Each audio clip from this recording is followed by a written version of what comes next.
Okay, ladies and gentlemen, it's time to just have a nice chill chatting session. You know what? It's probably best if you guys are able to see me. Yo, peoples, Kyushu92 here, and welcome to just like I said, a chill and chat session. Sorry for the lateness. Had to clip my nails because a man must be presentable. I can't be pointing at the camera if my fingernails are capable of going on the surface. I rather because that sound when I drum my fingers across the table, and if I can hear my nails hitting the table more than my own fingers, then I feel like they are a bit too long. So yeah, I had to take care of that to be presentable for you on this wonderful Friday afternoon. So some things I need to check. Let me make sure that the camera doesn't have autofocus on. It does, so we're gonna turn that off. Bump up the brightness as high as it can go, then bring down the exposure. And in the process, adjust the light so it's at the perfect volume. How's everyone doing? Y'all doing good? I know we've been very busy on the channel playing a ton of Black Myth Wukong and, you know, reactions and stuff, but playing a ton of Black Myth Wukong. Last night, any of my members, y'all were able to watch the video first of me not only platinuming the game, but pretty much 100%ing the game of Black Myth Wukong. I got the platinum last night. It was about 11 something. It was about 11 something last night. And I finished my coverage for Black Myth Wukong. Now, the thing about it is, and I said it in the video, but apparently there have been some things said during an interview that we could possibly be getting some DLC for Black Myth Wukong. Like, because someone posted over in Discord, like this Facebook page that links to this interview that says something about DLC. Nothing official has been done yet or said yet, and I feel like it's still a bit soon for them to talk about it ahead of its time, but there could be more Black Myth Wukong stuff in the future. It's entirely possible, given how massively successful this game has been.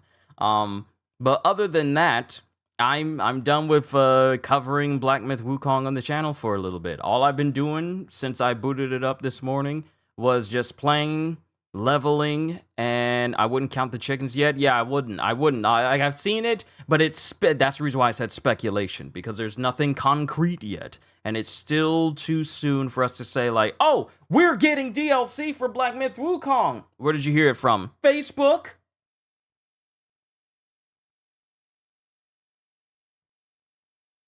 Something doesn't sound right from that sentence. But yeah, so there's that. But I've mainly been just trying to get as many mine cores as I can so I can get that final stat maxed out. I only have one more stat to max out with mine cores, and then I'm done. And then the rest of it is just going to be me trying to get to the maximum level so I can max out all skills. The only thing I have left to fully level is Spellbinder and Cloud Step. Those are the only two skills I have left to max out, because Transformation completely maxed out. I got the Dark Thunder Horse yesterday. Got the Dark Thunder Horse transformation yesterday, so I now have all of the transformations and all of that power. So that's been taken care of. But now I'm just working on maxing out all my stats and then maxing out all my skills. Because that Wukong armor that I found at the end of the video, if you guys watched it, its defense is predicated on how many Great Sage skills you have. So once I max out all of my skills, I'll have a very tanky armor set to wear. And mind you, it is not, mind you, it is not an armor set that gives you multiple benefits on top of multiple benefits. The Golden Suozi armor does better than that, but it does have a high degree of defense, which is very good if you're playing on New Game Plus or going further than that, where bosses are capable of just wiping the floor with you a couple of times. And I feel like the Great Sage will probably give me a run for my money again this time, or even Erlong, but if I use that same strategy I did against him the first time, when we locked in and beat him, then it really shouldn't be all that difficult. But that's Black Myth Wukong. And if I don't make a Black Myth Wukong review video, then I want to say it to you guys here. Or you'll probably hear it here first and then hear it in my review later, if I choose to do one. But Black Myth Wukong, it was superb. Absolutely superb. At the end of New Game Plus, I was in the low 300s. I'm already at 327 right now. Matter of fact, let me go ahead and let me boot it back up. Let me boot it back up and see where I'm at. I think I'm at 321, between 321 and 327. I think it's 321. I think. But I have to talk about this game for just a little bit, and then we'll talk about some other things, such as another series I'm going to be bringing to the channel that I'm going to read alongside Sakamoto Days, and another game I'm going to be playing on this channel next week. But Black Myth Wukong, for all intents and purposes, has to be one of the best games I have ever played this year. And if it is not in the listing for Game of the Year, then something is definitely mentally wrong with anyone at the Game Awards in not including it. Because that game deserves recognition. That game deserves praise. Everything it does as a video game of its kind has been superbly done. Everything. The story was good, even though it probably would have resonated with me even more had I read everything Journey to the West related. Everything about that game just sang to me in the most beautiful of ways. The gameplay, the upgrade system, the enemy designs, the boss designs, how it made me get used to not just relying on blocking and dodging all the time. Well, it actually kind of made you rely on blocking, but not relying on like parries, but it wanted you to be agile. It wanted you to be the Monkey King. And as you leveled up and gained more power, you felt that. You felt the change. Things that would normally take a whole bunch of your stamina bar out. Now you're getting skills that not only circumnavigate that, but also give you additional benefits just in case you do certain things. Transformations, amazing. There's like you guys have seen, there's a ton of them, and they all can be upgraded. And they also carry their own passive benefits that can lean towards a certain build that you're trying to go towards.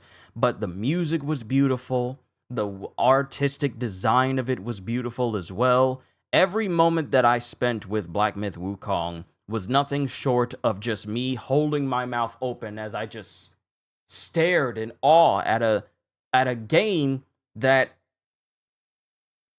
just surpassed all expectations.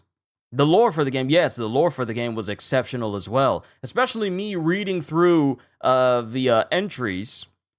Me reading through all of those entries, the lesser Yao Guais, the Yao Guai chiefs, the Yao Guai kings, and the characters, I've enjoyed reading every single one of those entries. The only thing that I'm kind of missing, that I can't say, my readings of the journal entries are at 99.9% complete, because one journal entry is a copy of another, even though they have two different names on top of each other. There are for two different enemies. So maybe they'll fix that in the future, and if they do, I'll do a video reading that one specifically so it can be included with the list. But other than that, reading up on all these stories about all these enemies and seeing their designs and how they fight and how annoying some of them are. That pig-faced bat creature with the trident, that fat little enemy, that one that got on my nerves. Yeah, I remember him. But the environments were amazing. DJ, good to see you, and Hybrid as well. Party Sepe, Ravi. I need to acknowledge everyone who's here. Ravi, Party Sepe, Kitty, and DJ and Hybrid. It's good to see all of you. Black Myth's environmental design was absolutely amazing. from the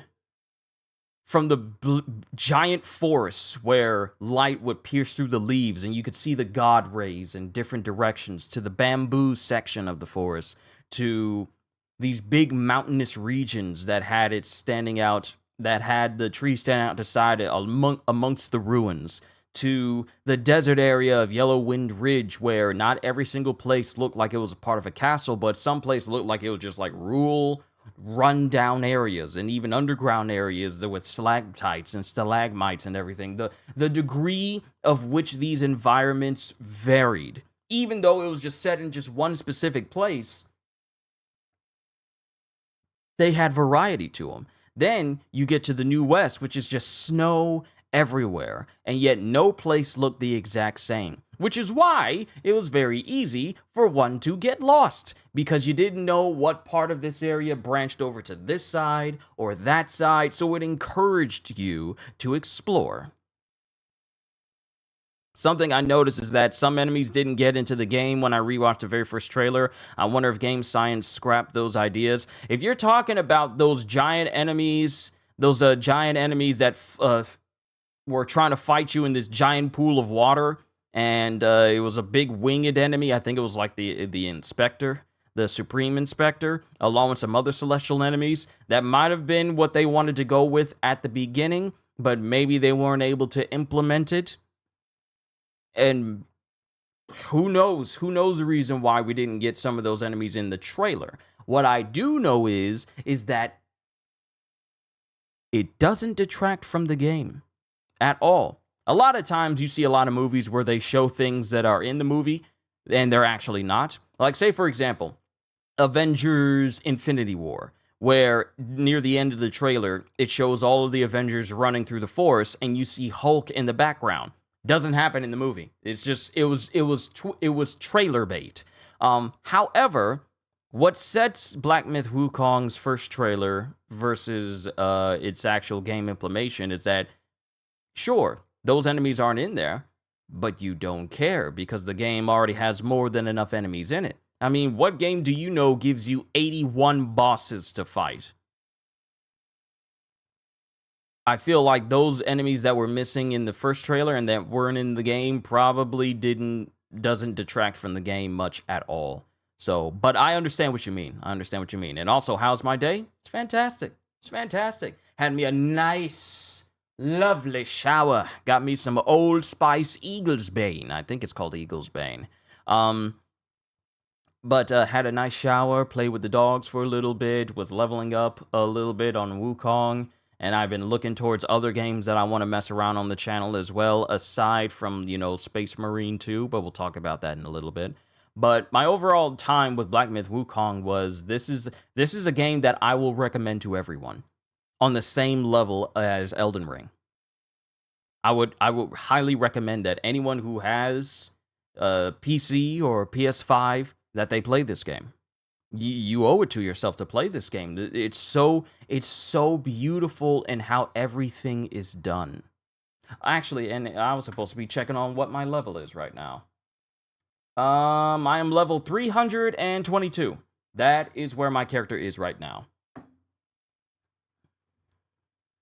Yeah, there are still a lot more unique bosses in the final product. Exactly. Every Nintendo GameCube E3 trailer event ever. E3 trailer ever. I feel like they did that in the past, and they're not doing that as much as they used to. They're not doing that now with a lot of their stuff. I understand what you mean, party. And every one of them will whoop you unless you know how to dodge. Exactly. Take Piccolo's advice from Dragon Ball Z Abridged. Dodge! Just dodge everything. That is how you're going to survive. Perfect dodging will greatly benefit you. But this game was amazing in every possible way.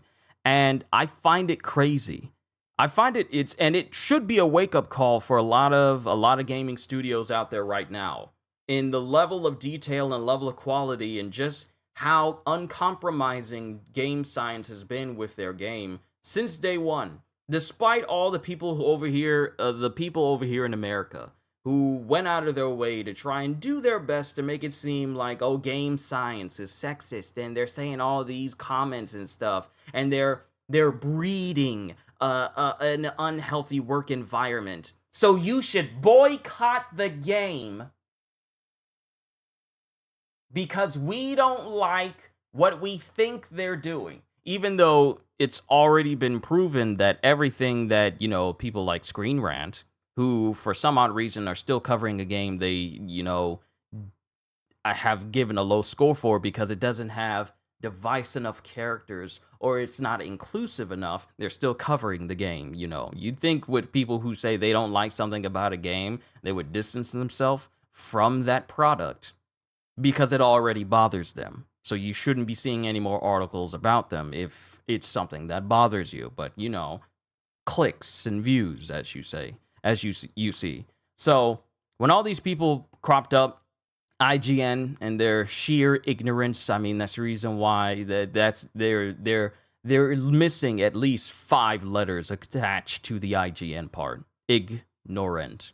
Yeah, 5 letters attached to the IGN part of their name. Because one thing that amazes me is that when people say stuff that is wrong, especially when it comes to a video game, and they are called out for it being wrong, there is receipts of them being wrong. They don't mentally think of apologizing to the parties they tried to launch an inflammatory campaign against, but instead double down. Because not only did IGN get called out for how they mistranslated comments that, while crude, have absolutely no bearing on any sexism that exists within game science, but everyone else who went along with that decided to just put out hit pieces against game science, which did nothing more than prop up sales, which is really mind-boggling when you think about it, because when people sort of do this sort of thing towards a game that hasn't done anything to them, it tends to backfire. Like Bayonetta 3, it happened with them. When the original voice actress for Bayonetta tried to boycott the game and call for people to boycott the game, simply because she made it seem like they didn't call her back to revoice Bayonetta or they unjustly fired her. No, the truth of the matter was that she tried to demand more pay for her voice, thinking that her voice was the reason why people bought the game, but if anyone has seen the Bayonetta series or any of the Bayonetta gameplay, you know that while the voice is nice to hear, it is not the reason why people play Bayonetta. And it went about as well as you'd expect. Not only was she ignored, she also, her whole stunt of trying to boycott Bayonetta 3 increased the sales of the game tenfold. And the game was incredibly successful after that. So this is another instance of someone trying to boycott something for a very meager reason that has no foundation whatsoever. And now this game has sold over 12 million copies, and it keeps increasing. This is the most successful Chinese game to ever come out of China in such a short amount of time. It literally hit 10 million copies sold within 3 days. So for all the individuals who tried to prop this game up as this just game that is not inclusive, it doesn't believe in diversity, I'm like, did the story from the 16th century have these people that you want inserted in there? No? Then why would they include it? Because we need to appeal to everyone here in America. But this game is a love letter to Chinese culture.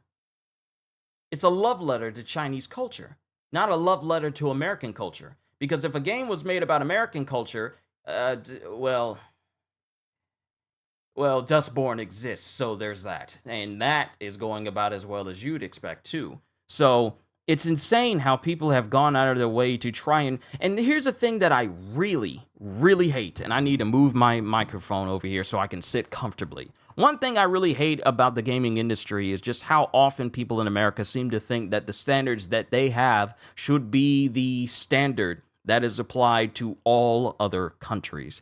Let me go ahead and say this. Americans over here were stupid. Okay?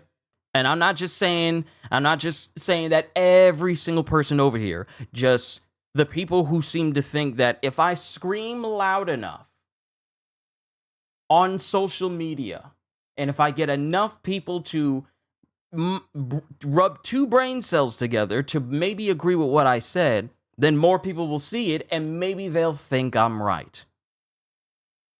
When we're not. But I'm just saying collectively, the people who seem to think that if my standards that I see life through is not applied through games, then if you don't include what I consider the standard for life, or what I see as inclusive or diversive, then your game is hateful.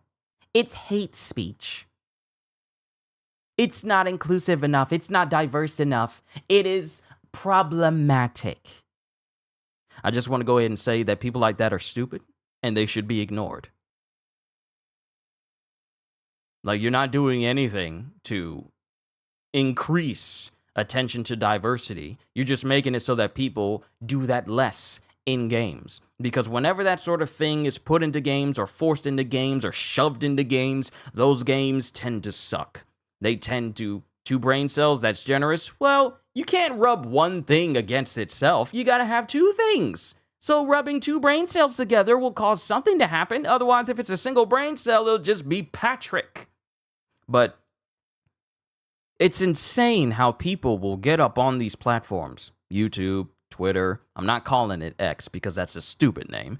YouTube, Twitter, Facebook, wherever, in order to plea that include these things because it needs to be there. When it's a concept that people over in America have come up with and seem to think that that's something that games should abide by, whenever it happens, it winds up making a product suck, or it completely crashes and burns a product so hard that not only does it fail to make bank, but it also becomes a point of ridicule. Dustborn is a good example, and to a lot of people, Suicide Squad is a good example of this as well. Though I feel Suicide Squad is not the biggest offender when it comes to this sort of thing. Mind you, I enjoy the game, but yet I understand the complete and total discord towards it. I do.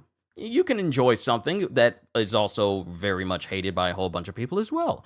But when you have people who get up on their high horse and think, if your game doesn't have this, then it's problematic, and I'm going to make sure that everyone knows that it's problematic. And I'm all like, what's problematic about a game that doesn't include these things? There's nothing problematic about it. So I said all that to say this. I went on a whole rant that a game like Wukong is a refresher where games do not compromise what their vision for the sake of some loud individual who has pronouns in their Twitter bio that has maybe like a couple thousand followers. It's an example of not going along with that same narrative that has plagued, I'm not saying benefited, I'm saying plagued video games for quite a long time. And I'm glad this game exists, because you can make a game that doesn't do any of that. It doesn't have to be inclusive. It doesn't have to be diverse. And the confusing thing about the diverse thing is that, okay, you got frog enemies. You got bird enemies. You got stone monkey enemies. You got Yaoguai. You got stone four-legged statue creatures that are trying to take you out. You got scorpions. You got spiders. Kitty knows. You got giant wolf guai. You got giant bulls. You got burning revenant corpses walking around. You have literal celestial soldiers. You got giant grasshoppers. You got giant hippos. You got giant horses. You got giant bears. You got giant everything. You got giant beetles with Buddha heads stuck to them. You got rock creatures. You got lava creatures. You got fireworms. You got giant carts, giant sentient carts that have elemental properties to them. You got the four heavenly kings, literally giant sky, cloud-touching humanoid gods. And that's not diversive? It ain't like I'm playing a Muso game where every couple hundred of individuals are just the same rank and file soldiers with a couple of captains who look minorly different. No, there are tons of enemies in this game. There's tons of diversity. But because it's not human diversity, because it's not African American, white, Puerto Rican, or Chinese, or Japanese, or any of that, any of those ethnicities that they're really looking for, because it's not that, then the game is not diverse. What does the word you know what? Where are my glasses? Where are my glasses? We about to learn today. We about to learn what the word diverse means, okay? Diverse. Diverse. Showing a great deal of variety, very different. Subjects as diverse as architecture, language teaching, and physical sciences. That is the main one. Adjective, even. That is the main word of it. That is what diverse means. Diverse is not limited to human skin color in the world. Diverse means varied, regardless of what it is. That's what that means. So for people to get up on this pedestal and go, this game is not diverse enough, you are looking through skin-colored tinted glasses, where the only diverse you see is what ethnicity is this human person. Never mind the fact that the game has 81 different 81 different bosses that are not the same. 81! You can't get any more diverse than 81 different bosses in a video game, and not a single one are the exact same to each other. There are no copy and paste bosses in this game. But that's not diverse enough? That's insane to me. How you wake up? How do you wake up and tie your shoes with that logic? Because logistically, that doesn't make sense. Realistically, that doesn't make sense. The game's not diverse enough. In what way? Exactly. You can't come up with a reason that makes sense. So it's insane when these people say, like, this game is not diverse enough or inclusive enough. It doesn't have to be inclusive. Why? Will this inclusivity pretty much ruin the narrative that the devs have done? Then it doesn't need to be. If it doesn't further the story along at all, especially if they're paying homage to a story that is steeped in their entire culture, it doesn't need to be in it. It's not inclusive enough. Okay, and? What does that got to do with you? What does that got to do with the game? Does it help the story along? No. Then it doesn't need to be in it. Does it enhance your gameplay of it? No. Then it doesn't need to be in it. But it doesn't make me feel like I'm including the story. You're playing a monkey, beating people to death with a big old staff. And the bosses are all animals, save for a couple of them that tend to be gods. You want to feel like you're part of the story? You want it to be like you're in, you want it, this isn't a self-insert, all right? This isn't a self-insert.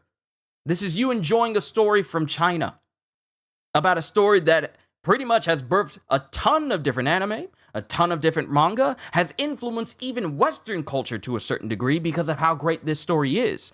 You don't need to be in it. You don't need to feel included, like, oh, this game sings to me because it has a gay person in it, or a bi person in it, or a trans person in it. It's not that type of game.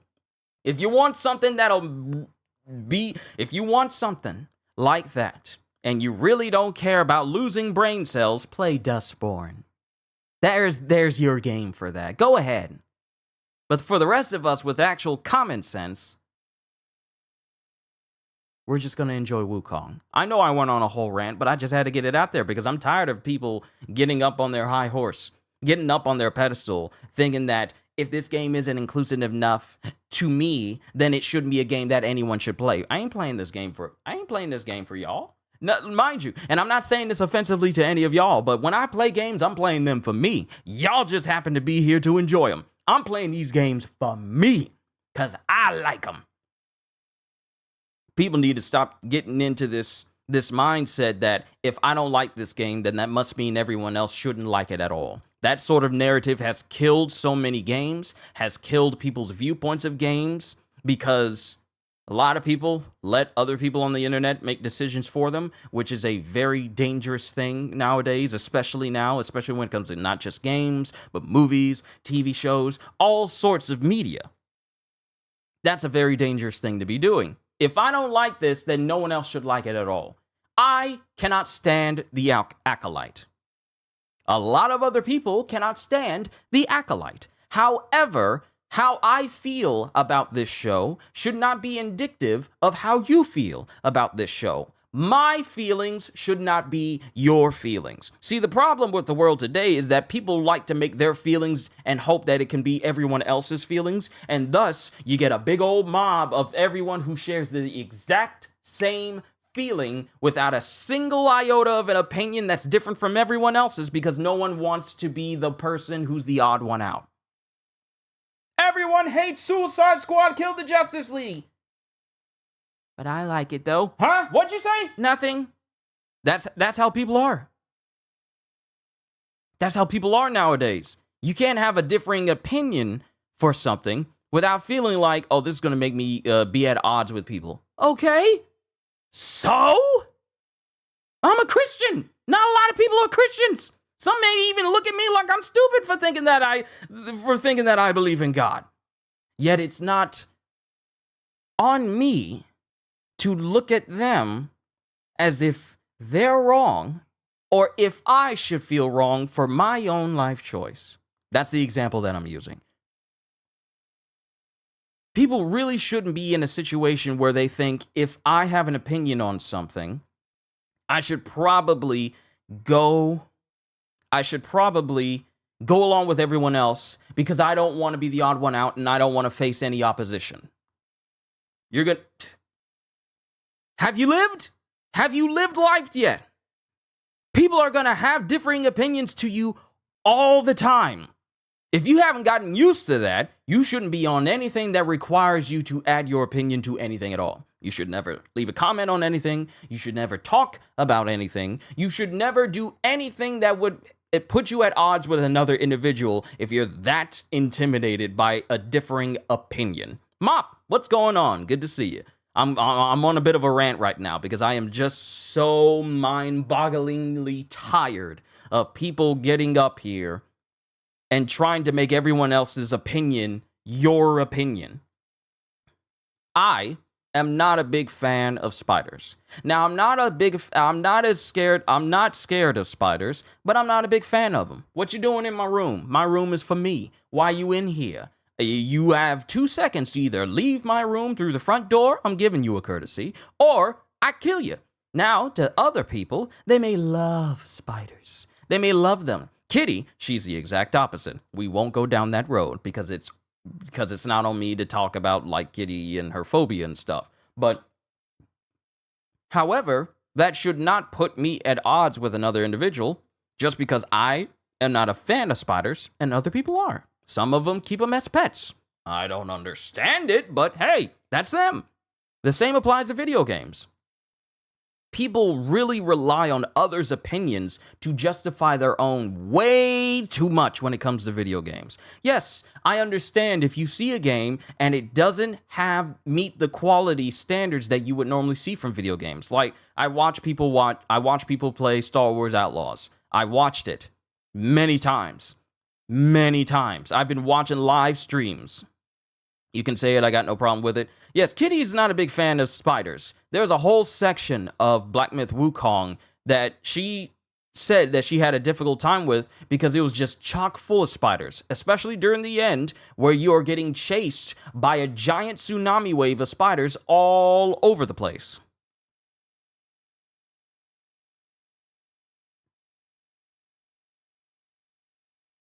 But me, I can handle spiders a little bit better.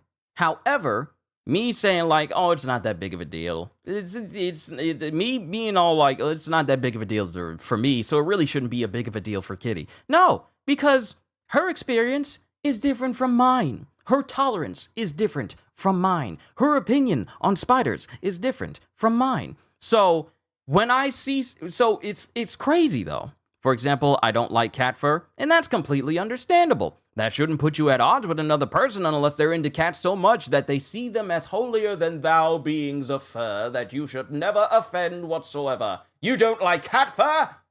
Send them to the gulag. It's crazy that people really do take offense when opinions, which are free for everyone, differ from their own. I don't like Boruto. I don't. I prefer Naruto and Naruto Shippuden. I don't like Boruto. I don't. There are some people who do. Okay, that's our opinion. Well, at least we can come together and say that Naruto is peak. That's at least we can at least we can meet together in the middle. But at the same time, it's not on me to try and convince other people that Naruto is better than Boruto, and if you like Boruto more than Naruto, then something is mentally wrong with you. Now, mind you, I will think it, but I will not say it, because, one, there's no point in me going back and forth with an individual just because our opinions differ. This whole mob mentality where you have to like the things that I like. Otherwise, there's something wrong with you, which has been plaguing gaming and pretty much all over the internet overall. If you don't like the thing that I like, we can't talk. Why not? Because you don't like what I like. What? What? Are you serious? You don't want to talk to me because I don't like the things that you like? What? Like, whatever happened to accepting people because they have, despite their differences? What happened to that? Oh, you don't like the acolyte? Well, you have a problem with women. No, I have a problem with horrendous storytelling by a person who does not understand what morals are, trying to write a story on morals, and can't have people who know how to act, save from the dude from Squid Game. That's what I have a problem with. I ain't got no issue with women being in a role on a TV show. I'm going to another example. With women being in a role on a TV show, I do have a problem with them being portrayed stupidly. And yet we're supposed to accept them that way. Whereas if a dude was portrayed that way, then we're supposed to sneer and jeer at them. But we can't do that to a lady. We can't do that to a lady at all. That's another narrative that I don't understand. See, women for a long time fought for women's rights, equal pay, equal rights comparative to that of a man. Well, that should be applied to everywhere. If a man is dumb in a movie, there shouldn't be a reason why a woman can't be dumb in a movie. Oh, you can't say that. Yes, I can.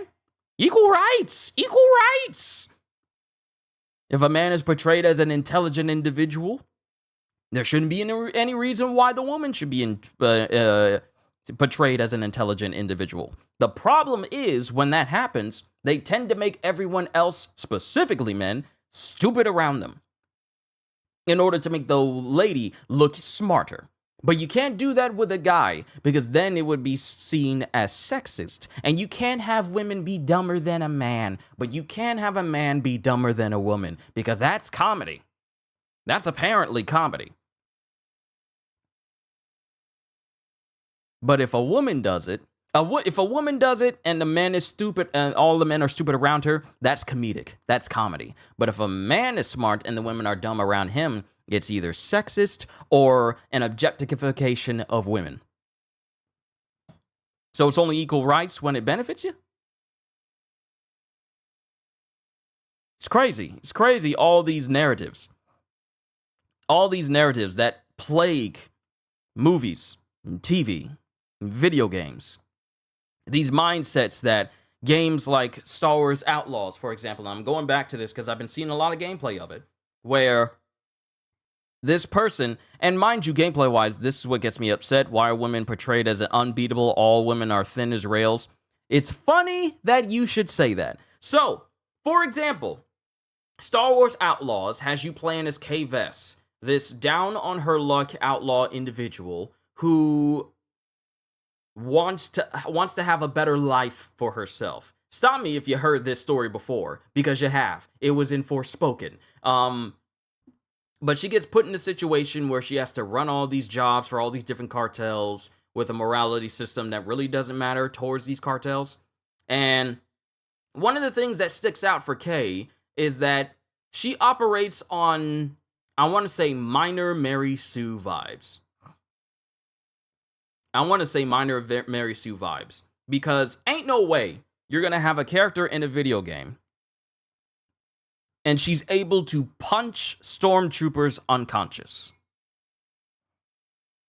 You know, these soldiers that wear helmets all the time, these helmets that are supposed to help against literal blaster fire, and she's able to 1-2 knock them out. This thin 110-pound person is capable of knocking out stormtroopers effortlessly. And that's supposed to be believable.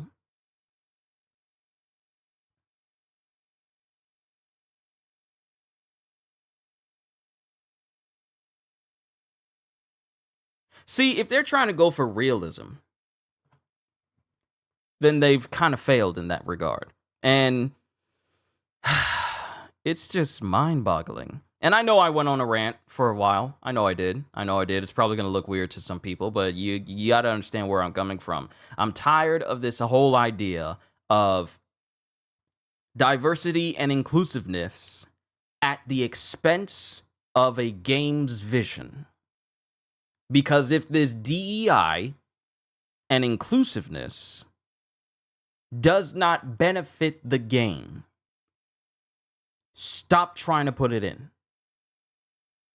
If it does not enhance the overall magnitude of the game in terms of enjoyability, replayability, and overall narrative, and if the narrative itself does not benefit or grow or progress because this gets added in, don't add it in.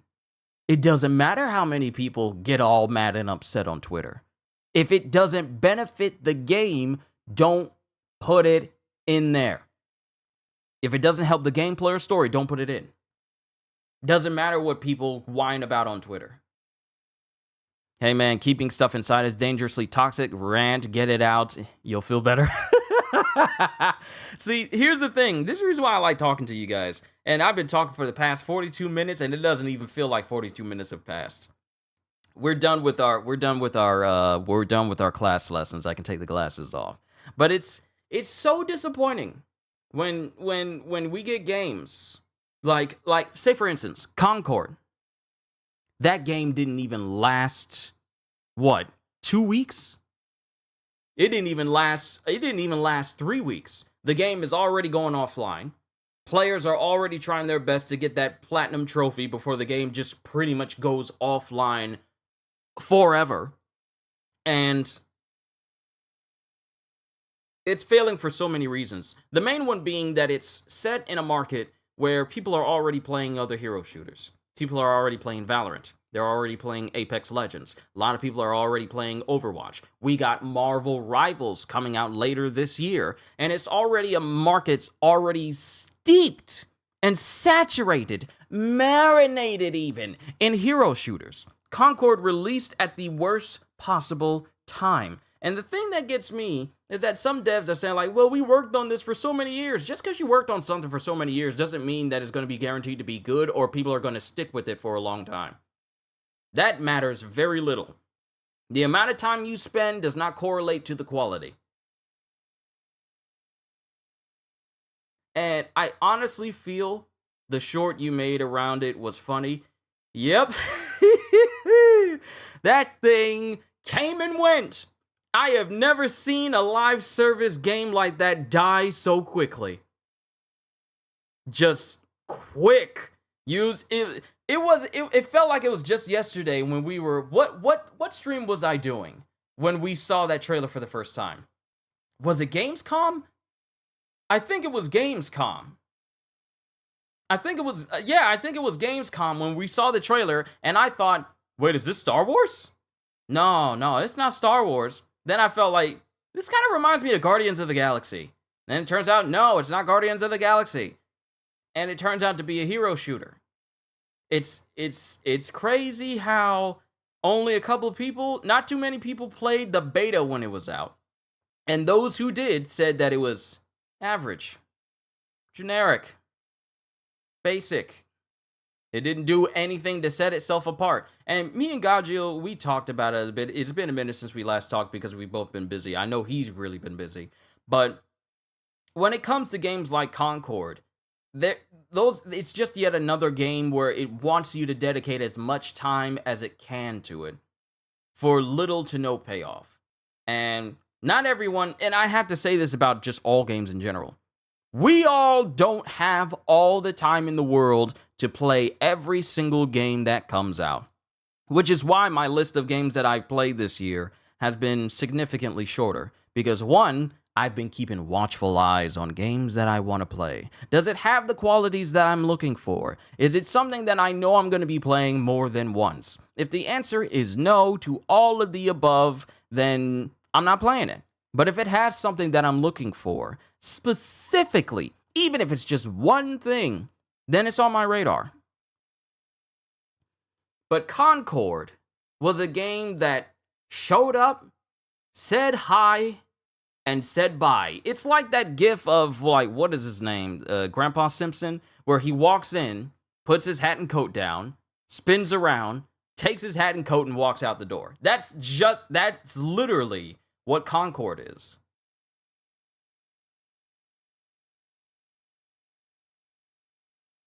And I have to be the one to say this because as a person, yo, Anime All Day TV, it's good to see you.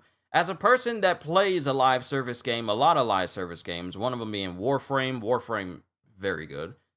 And also playing Suicide Squad as well. I'm still working on that too. Looking forward to the next thing they do for the game. As you know, I'm going to cover all the stuff they do until they stop doing stuff for the game. But as a person that has played quite a few live service games over the past decade, I have to say that this whole idea of trying to make more and more and more and more and more live service games, give it a rest. All right, I said this, as much as I enjoy Suicide Squad Kill the Justice League, that will be the last live service game I ever play from WB. Because it has its own share of issues and major problems. Yet at the same time, I still enjoy it for like the basic foundation that they have. Even though everyone says that it's a horrible game, it's still very fun to me. Like, you don't get many games where I get to play as the Joker in this capacity outside of a Lego game or a fighting game. You don't get that many games where you can get to play the Joker this way. And with Deadshot or Harley or King Shark or Captain Boomerang, outside of Lego games, you don't really get that many options. So I'm enjoying it for just that power fantasy of being able to play these types of characters. Yet at the same time, I am not going to be playing any more live service games, or at least playing any more live service games that have a price point next to them. Because Space Marine, that's not live service. Sure, you may need to be connected to the internet so you can get access to like some of the newer stuff that they add to the game overall, but it's not live service. So that's one thing I'm not worried about. But live service games as a whole, with so many different companies trying to use that as a focal point, you're not making or not commissioning these games because you want to create instances of just pure fun. You are looking for constantly perpetual money gaining products in the hopes that if you keep this thing going for long enough, it's going to make you a ton of money, which is why WB calls Suicide Squad a flop. It's not a flop because of its story. It's not a flop because of its gameplay. It's a flop in WB's eyes because it didn't make them as many millions as they didn't make them the millions that they were looking for. That's the only reason. Speaking of price points, mobile games like Solo Leveling.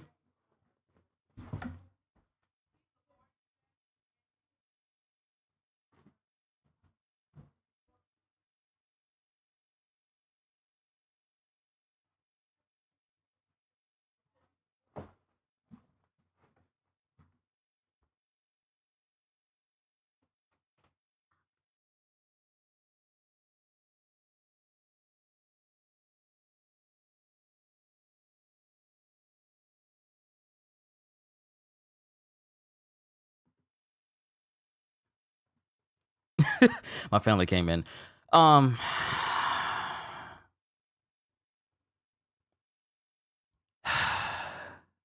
What can be said about solo leveling Arise? I'm gonna keep it calm. I have never been so disappointed in an IP that could have potentially been one of the most fun IPs out there being reduced to a mobile game for the distinct purpose of, like, sure, we'll add this gameplay in here, but we're also going to turn it into a gacha. Because everyone loves gacha. Everyone loves gacha. The pain on my face, you know. You know all too well. It's disappointing. And I'm tired of it.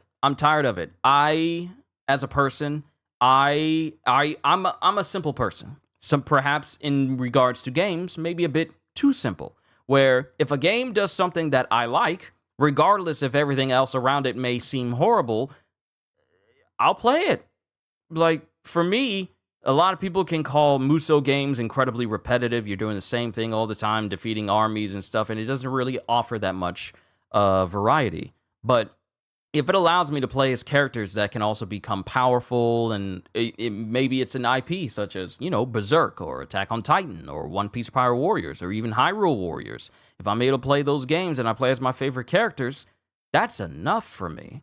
But I honestly feel like when they make games, like mobile games of series that should be on consoles, overall, they're doing a disservice to the IP. Solo Leveling is not a series that deserves to just solely be on consoles. Solely be on mobile phones. It needs to be on consoles. This is something that you could turn into a global phenomena. It could be the Black Myth Wukong of Japanese video games.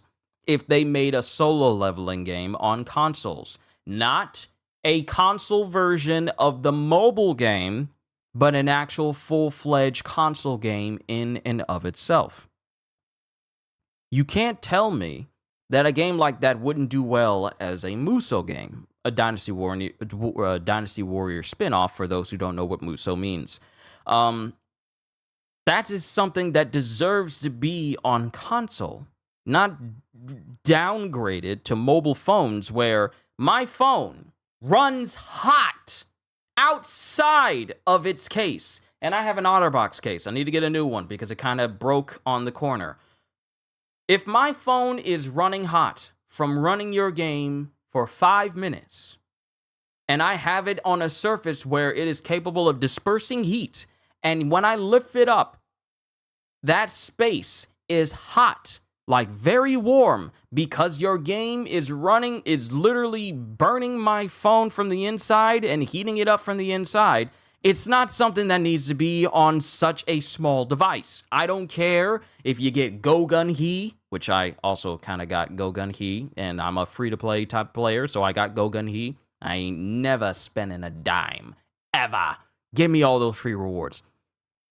It should not be delegated to, it should not be on a device where my phone, which I need to call people, friends, family, workplaces, even though I say workplaces, but I can't really say that anymore because my workplace is here. And but if my device that I use to look at the internet or communicate with family or people that I know, different ways that I can get in touch with people, which basically is my lifeline when I'm a long distance away from the rest of the people that I know.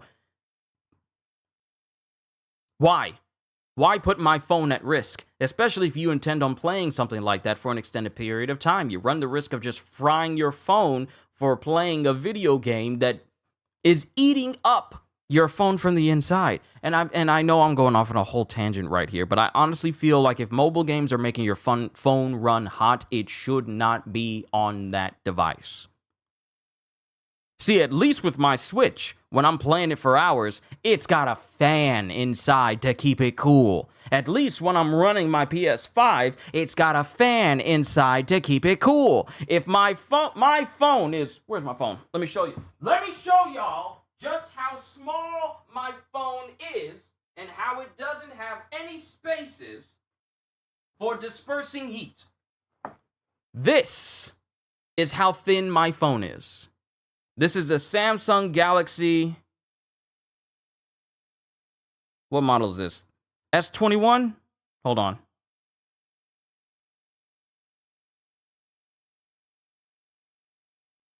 Hold on. Yeah. Galaxy S21. Phones are passively cooled. Yeah, if you're not running anything on it. If you're not running anything on it, then of course it's going to be cooled. But if you got like a game running on it, where it expects you to dedicate time to it, and it's even worse when you get mobile games that tell you, hey, you'll get this free prize if you keep playing this game for an extended period of time. If you play this game for an hour, you get all of these rewards on it. And I'm thinking, you gonna burn your phone out for an hour? Just to get some rewards? And here's the thing. A lot of these mobile games I have on my phone, let me tell you what I have. Let me tell you what I have on my phone. All of them. I got all my games in one place. I got 7 Deadly Sins Grand Cross, Black Clover M, Bleach Brave Souls, Goddess of Victory Nikke, One Piece Treasure Cruise, and Solo Leveling Arise. I'm at a point in my life where I could get rid of all of those games and I wouldn't feel a thing. All the people that I've earned, all the gachas that I've taken part in, mind you, unpaid because I'm free to play and I'm not spending money on a gacha game. But I used to when I played a bunch of Genshin when I was still working at Harris Teeter. I would try and get a whole bunch of characters and I wound up getting a few of them, but I realized that's detrimental and dangerous. But I'm at a point in my life where I can just get rid of all of these gachas right now and I wouldn't feel a thing, because at this point in my life I prefer console. I do. I prefer console or my Switch, and that's it. I don't necessarily need to have games on my phone, because at the end of the day, it's really games like gacha games on a phone. And this is just the big conglomerates talks that we're having right now. We're just chilling and chatting with each other, so I need to get all this stuff out of my mind so you guys can hear. I really feel like I wouldn't have all these games on my phone right now if they weren't done in a way where it gives you a dopamine. They weren't done in a way to give you like a dopamine level of manipulation and feeling like, oh, I've done something. Because that's very dangerous when you think about it. Oh, you don't get the character. Well, spend some more currency. Oh, you didn't get the character. Spend some more currency. Oh, you got the character. Now you got that dopamine effect that tells you, like, you know what? Maybe it's worth you playing the game after all. You can't tell me you haven't thought that once on playing a game like that, because it's done that way on purpose. So I feel like I could get rid of all of these games I have on my phone and I wouldn't feel anything. Now, being the smart person that I am, I have taken pictures of the stuff that I have done in these games, so even if I got rid of it, I can have evidence that says, like, I did that. I did all of that. But I'm just so disappointed where we get all these IPs, and the first thing some people would want to do is create a mobile game for it. Not because that's the best place for the game to be, but because of how easily they can just heavily monetize everything about it. You know, you want to know something? Hold on. I got a lot of notifications. I got some people over on the Suicide Squad Discord that are trying to have me join their Discord because they want me over there. Join us! But I ain't gonna join you if you call me a pig, so let's go ahead and roll that back right now. But let me pull up Solo Leveling Arise and go through everything that they have. Can't even pay for them because of your location. Count yourself lucky. Count yourself lucky. But mind you, them calling me a pig, it's a joke. So it's an inside joke. So don't worry, they ain't offending me. But yeah. I like to be freelance. But let me pull up Solo Leveling Arise. Because we're going to go through all these things that... No, don't worry. It's a joke. I know it's a joke. Don't worry. It's a joke. I know them. We go back and forth a lot. Don't worry. We're cool. Because I know y'all will come to bat for me. I know y'all would. But so I got to let y'all know ahead of time before y'all start hunting people down. Let me go ahead and say this right now for this channel. I don't condone anyone hunting anyone down on my behalf. Let me say that right now. But let me pull this game up. For all this processing that they're asking for this game should not be taking long to load up at all. So that's one offense. My phone is already getting warm. I literally just booted this up and my phone's already getting warm. I'm literally at the start screen right now. Mind you, I gotta clean my screen. I'm literally at the start screen right now. My phone is already getting warm. It hasn't even been up like 2 minutes and it's already starting to get warm. All right. So the first thing that pops up is your regular check-ins. I already got the Go Gun He thing. And the next thing that pops up is telling you all the packs that you can buy. So that's annoying. I hate seeing that in video games where you're trying to boot up a game. Skip, what's going on? Where you're trying to boot up a game and they want to let you know, like, hey, I know you just woke up. I know you're booting up the game to look at the rewards. But how about considering...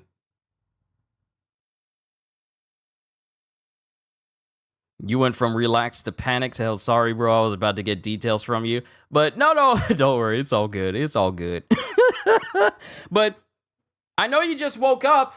I know you done prayed. You done said thank you, God, for waking you up. And I know you wanted to boot up the game. But how about looking at all the bundles we got before you even start playing the game? You can't even move before you get these little ads telling you about everything that's in the game. And the very first thing they show is new skill rune and blessing stone included in the skill rune and blessing stone package renewal notice. After the skill rune and blessing stone premium packs will be renewed. Please check the new package in the shop. So you exit out of that screen and then another one pops up. You exit out of the screen I just showed you and then another one pops up telling you, hey, how about you go ahead and get that daily growth support, which includes daily custom draw tag, activate special sweep, because let's go in detail about why this is one of the more disappointing solo leveling properties that are out there, simply because it's steeped in mobile game nonsense. As much as I like the designs of the characters in this game and the gameplay, it leaves a lot to be desired when you start making it so that bosses have 30 to 40 to 50 health bars. And the only way you can truly stand up against them is if you get duplicates and multiples of your character and different materials that can help level your character that you can only get by either buying them or grinding. Heavy, monotonous, non-fun grinding. So there's that. We'll talk about that in a minute. So you get a daily custom draw ticket up to a max of 28. Ooh, nice. I get to have 2 pulls, 2 10 times pulls. Daily free special sweeps times 10. And special sweeps are tick keys that you can use to skip the grind for going through a gate. You can make it so that it sweeps through that gate instantly, just an instant complete. So you can do that. And you can choose how many keys you can use so you can make the game go through 5 different instances of clearing that gate in a singular instance. But you can't go higher than that because that's restricted to people who pay for the special sweep package. Strike number 2. Let's see. Available during growth support period, special sweep and funds. Maxed 8 times multiplay, daily golden experience 30% buff. So already, pay to win instances here. It's disgusting. And gate mission and activity funds, and you instantly get 880 diamonds, whatever that is, and you get 1 free ticket daily. Then on the other side, as you can see, I'll click. Where's my cloth? You guys deserve a clean phone to look at all of this on.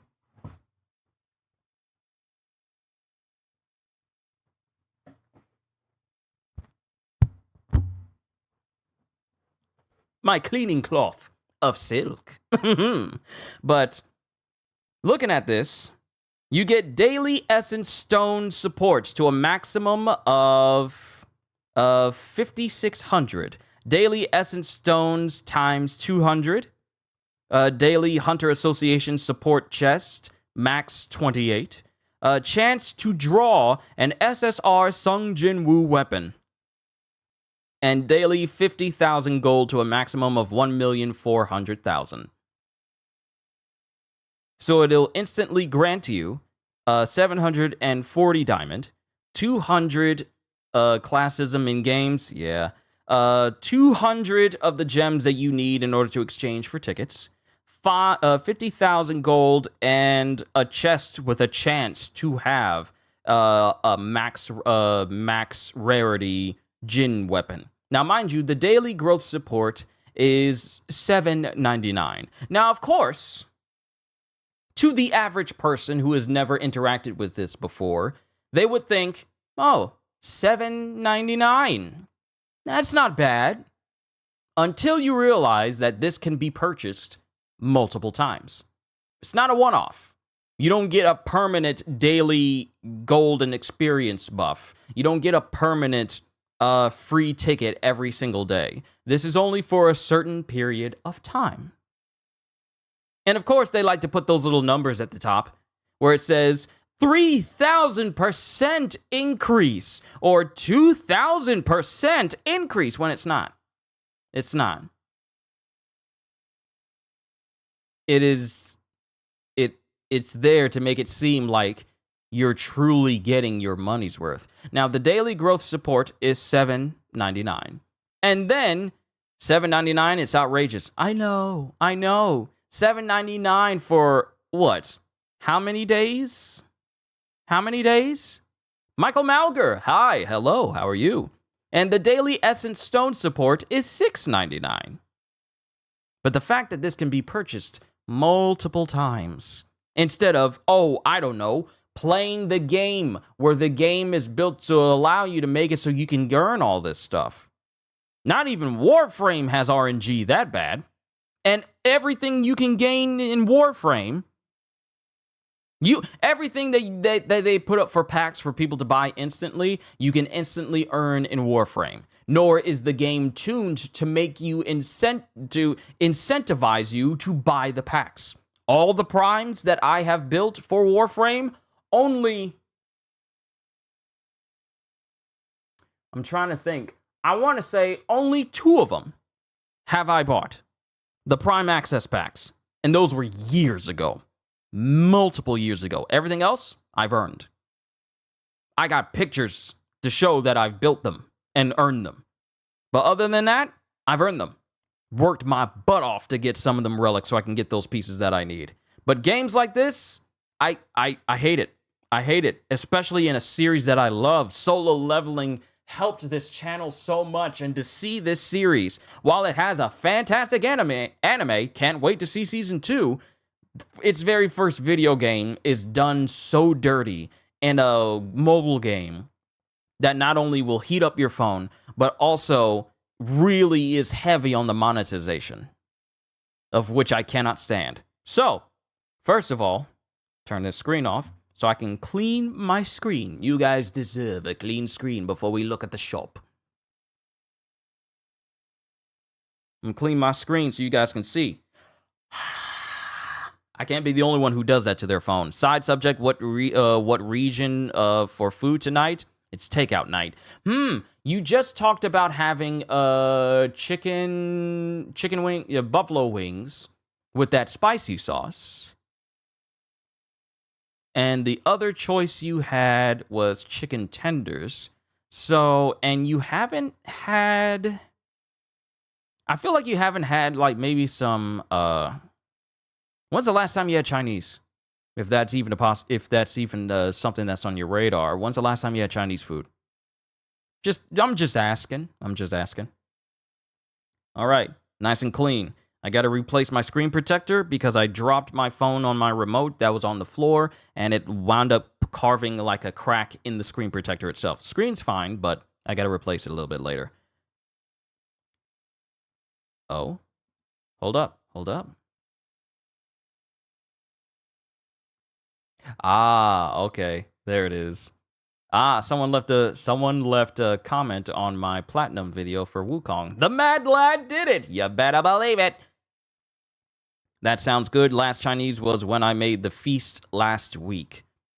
Sounds good. Yeah, I felt like you haven't had Chinese in a minute. But that's just me. All right, so we are going to go to the store because that's the shop, because that's everyone's favorite place to go. So, this is what I got. You guys can see all my currency and everything that I had from earning and playing the game. So right there, you see monthly bundles. Monthly! Then you have new hunter. They really want to incentivize you. They really want to incentivize you on this game by saying like, oh, it'll be fine. Go ahead and buy this $1.99 starter pack. 1 per account, rate up draw special offer with like 1 special ticket and then 9 special tickets. You might as well... What? This makes no sense. Okay, look at this. All right, so those tickets that you see right here, they're the same. Why separate them? 1 on one side and then 9 on the other. Just make it 10. Rate up draw ticket.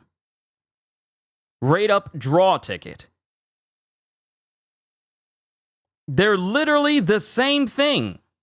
Why put them in 2 different spots as if they're different or they accomplish different things?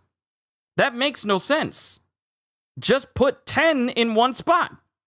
You trying to fill out the screen to make it seem like you're getting more? You're just getting 10. You're not getting 1 and then 9, and those 9 are different than the 1. No, they're the same thing. So that's what company made this game? Netmarble. They're the same people that have done Marvel's Future Fight, which is another game that is steeped in heavy monetization as well. And that's on Marvel's side. I'm surprised they don't even got like a DC game of this yet. But that's the rate up draw special offer. And then you have the starter where they really want to incentivize you in getting into this whole monetization thing with this starter pack.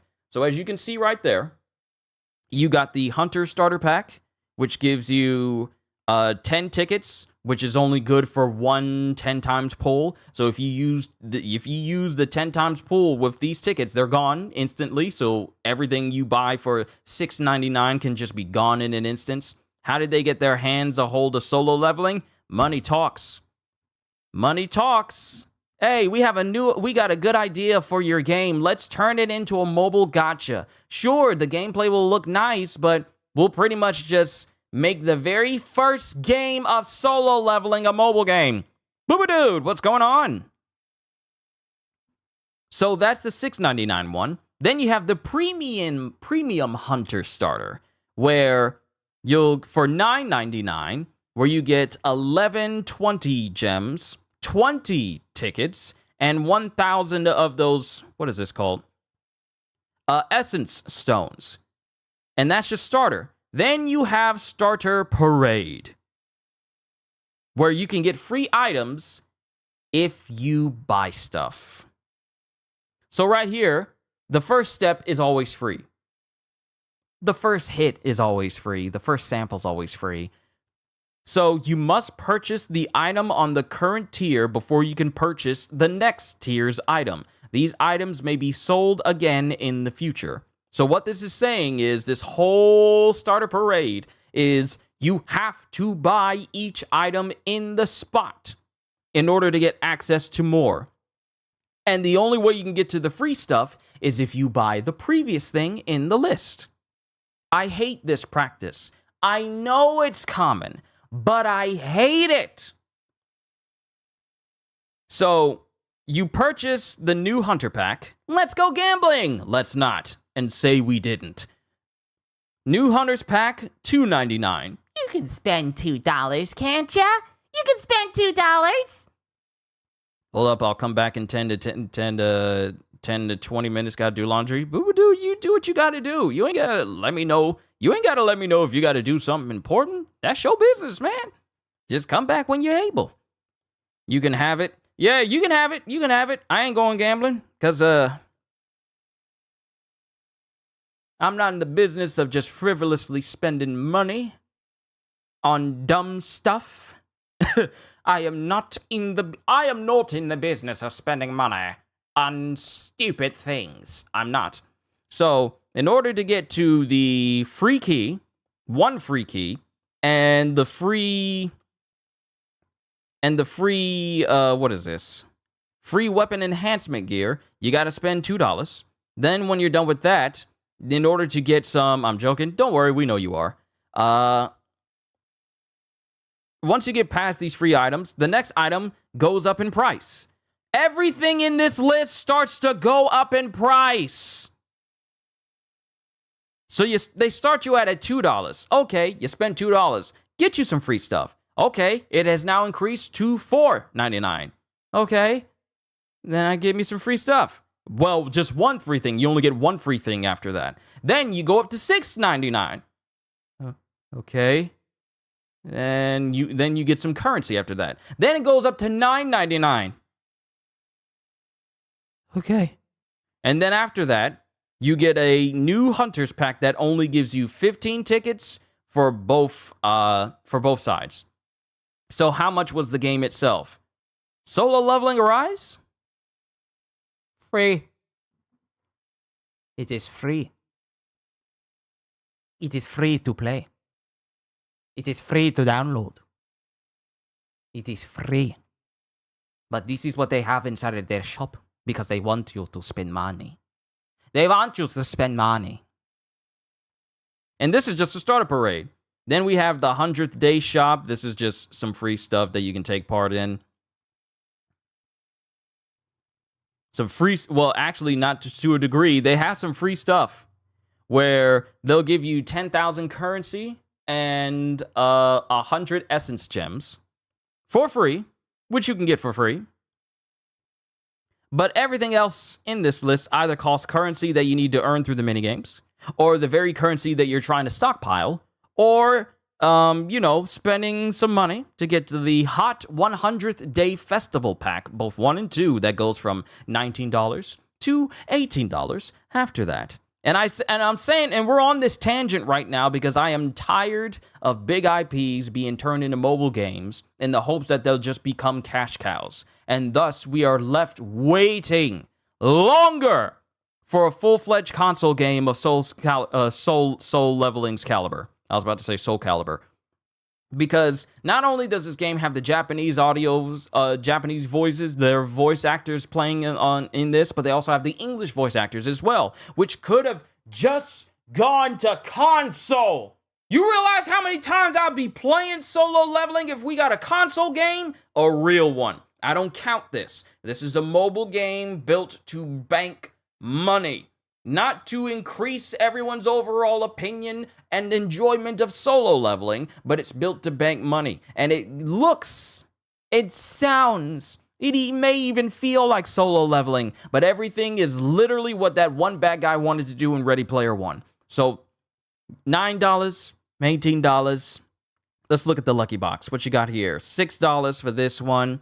Double rate up. It's going to cost you all of these diamonds. And these diamonds is stuff that you can purchase. Actually, you know what? I think the biggest thing that we can look at is going to the shop where you can purchase diamonds and the exchange shop. Yeah, here we go. Here we go. Here it is. Here it is. Here it is. You can buy all this stuff. Imagine how the game would be if it was like Grand Blue Fantasy Relink. This is what I've been saying. A solo leveling game done like Grand Blue Fantasy Relink would be absolutely amazing. Because you can take the concept of gates and make those your missions. Maybe on occasion you'll get a double dungeon, and thus you'll gain more XP for your characters. See, and I already got the idea planned out in my head. You can get to play as all of these big top-ranking hunters, and even maybe some of the monarchs as well. We'll talk about them a little bit later.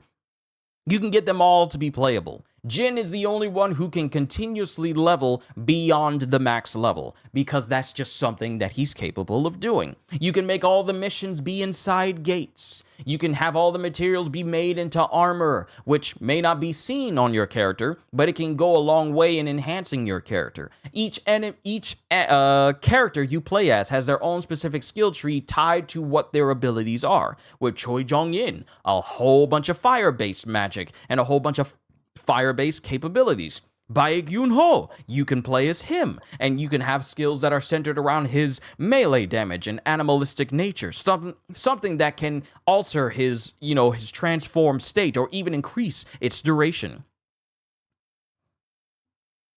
All right, I'm going now. See you later. All right, Party Seppi, hope you enjoyed yourself while I was going on these big rants about, dumb people with video games and video games being dumb on certain occasions. Hope you enjoyed yourself while you're here.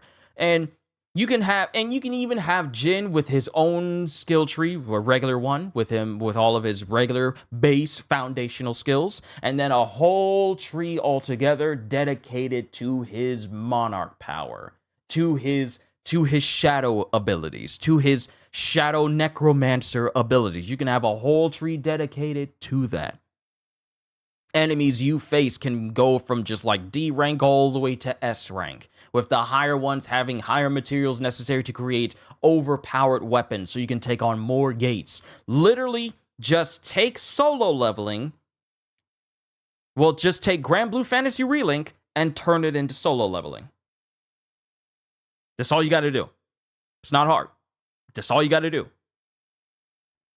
You can upgrade the shadows. You can upgrade Igris and all the other shadows that he's going to get later on in life. I'm trying not to go into spoiler territory because you never know if someone who has seen the anime only has not read the story. But there's so many things that can be done with a solo leveling game that is not delegated to a phone.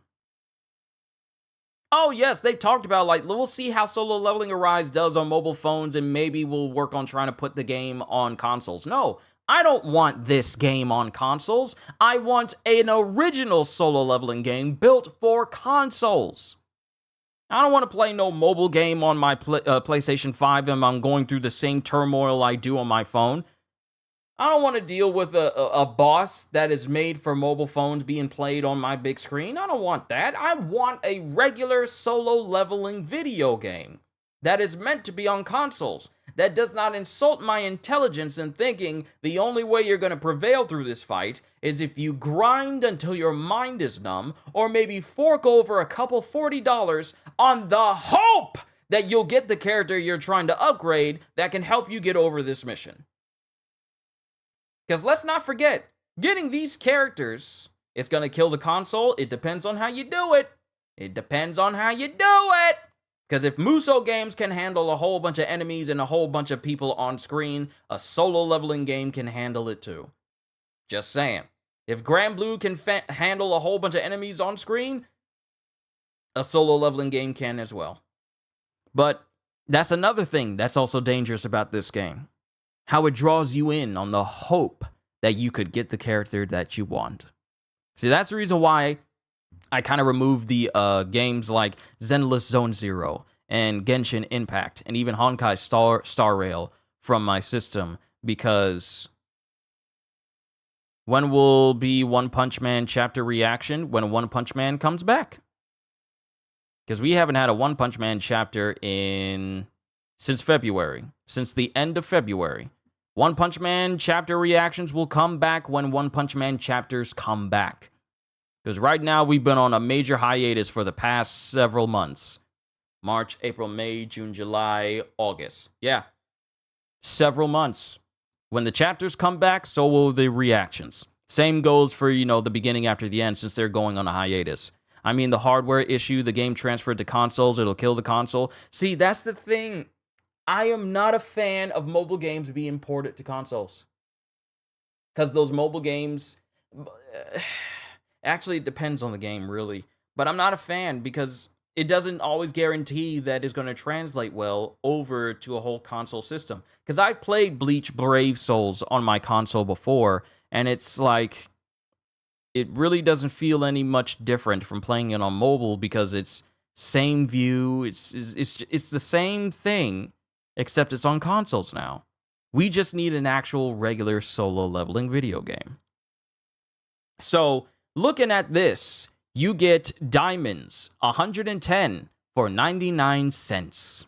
That should be fine, right? Then you get, yo, Joa, what's going on? Then you get diamonds, 335 for $2.99. And then diamonds, 1150 for $9.99. It already came. I know you wait for official release, so we'll wait.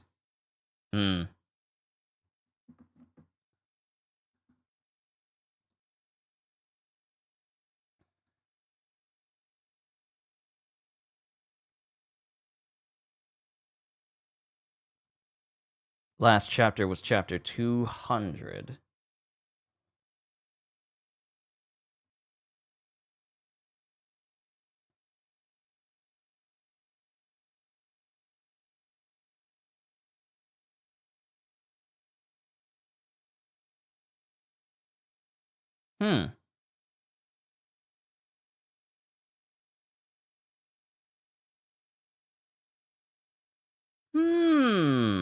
Interesting.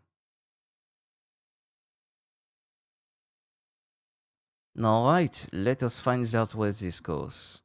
Let's find out where this goes. Let me see. Alright, getting back to it.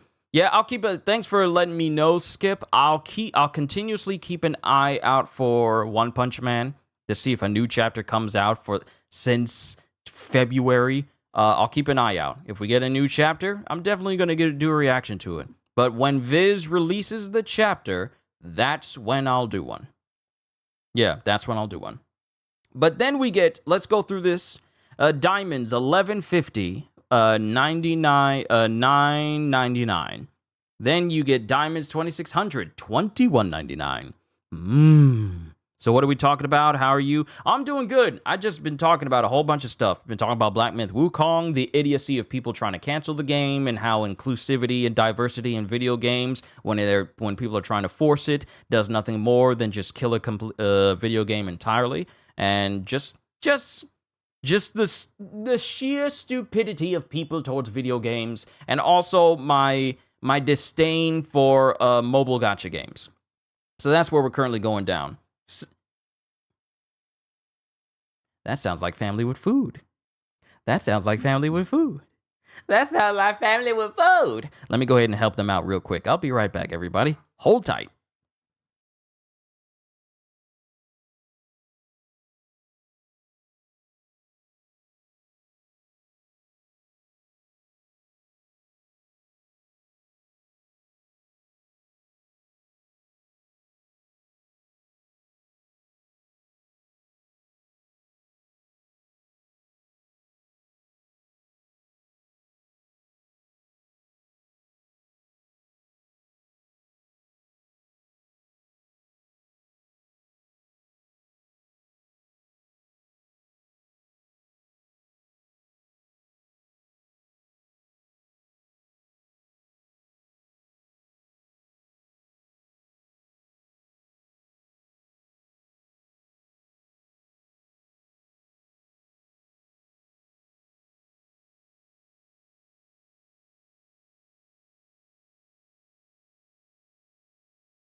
All right, I'm back.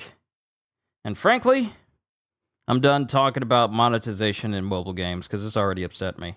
We need to talk. I'm going to talk about something else. I'm going to talk about other things I'm going to be doing for the channel in the month of September. Because I feel like that's far more important. There will be plenty of times when I go on rants. No food? Oh no, I have it. It's here. It's here. I will be eating. I will be eating. I will be eating and talking to you at the same time. I'm just going to get it compared. I'm just going to get it prepared.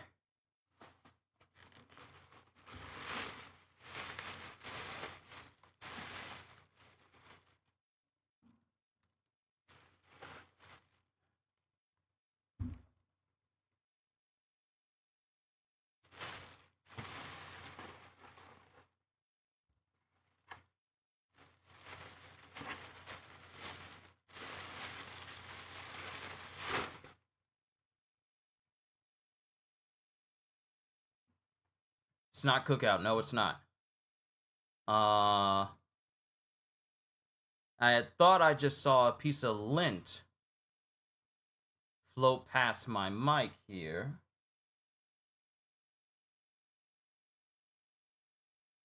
But it was not a piece of lint.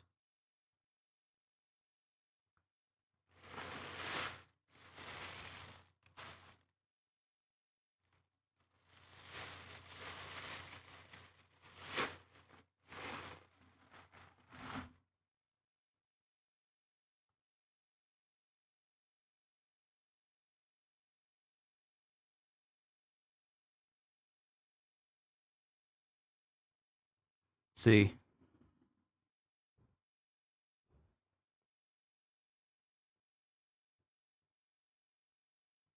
Oh.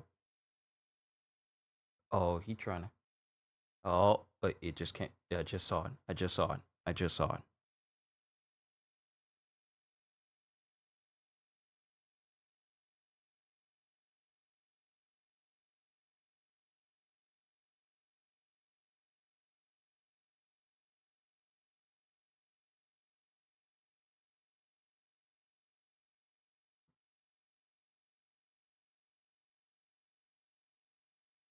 Come on, land.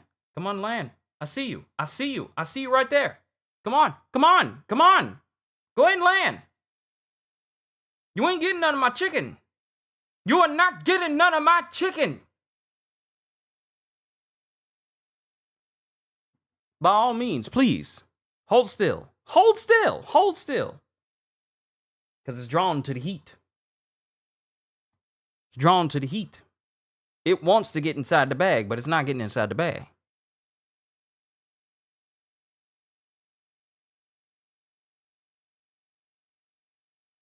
It's not getting my food.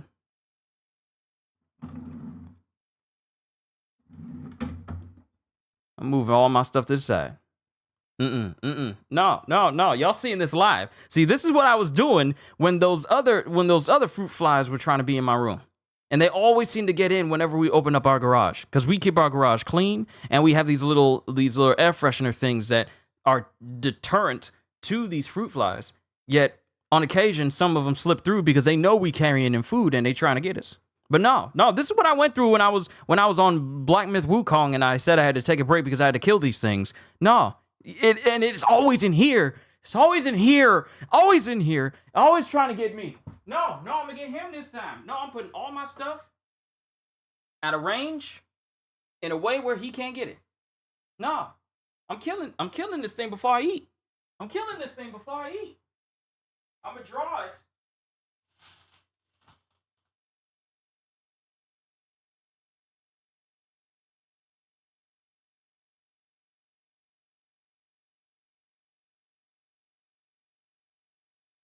See, there's one of these things outside the window.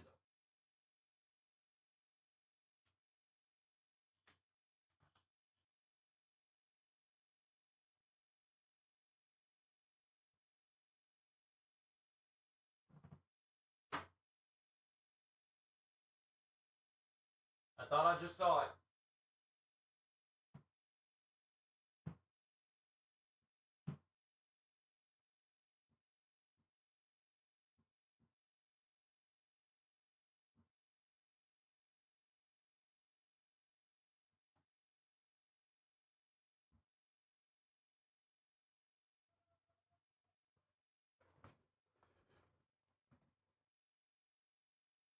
I thought I just saw it. No. No, you ain't getting my food. You ain't getting my food. I'm gonna find out where it is. I can talk to you guys. The food will stay all nice and hot. Styrofoam does that. It'll stay nice and hot. It'll stay nice and hot. I wish you would. I wish you would. I'm not opening up this bag. I'm gonna wait for it to be dumb enough to land close to me. Then I'm gonna kill it. Then I'm gonna get up, wash my hands, and then I'm gonna eat. I know it's around here. I know it's in here. I know you're here. You cannot hide forever.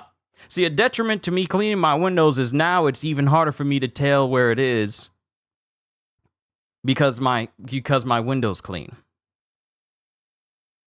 See, if it was a cloudy window, I'd be able to tell.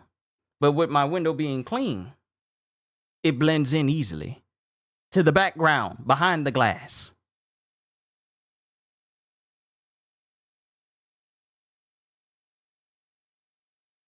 He think I'm stupid. He think I don't think he here.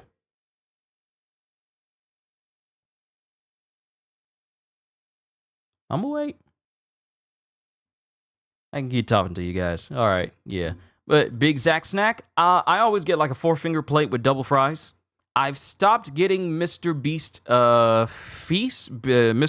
feasts because that's not necessarily a good name to be associating with food-wise or otherwise right now. So I've long since stopped getting those. Yeah, I always get like a 4-finger plate with double fries, barbecue, and honey mustard. Honey mustard for the fries and barbecue for the chicken. And sweet tea. But I also make sure that I continue to work out so that this sweet tea doesn't turn into a sweet tea belly. So it's messing with me now. Now it's going to act like it ain't never been in my room. Now it's going to, last time we had fruit flies was a while ago. What did you do? What did we do to deserve you? Are you talking about fruit flies? Nah. I hate those. I hate those things. They're like mini versions of flies, but smaller and harder to find. Especially in my room where the colors are incredibly varied.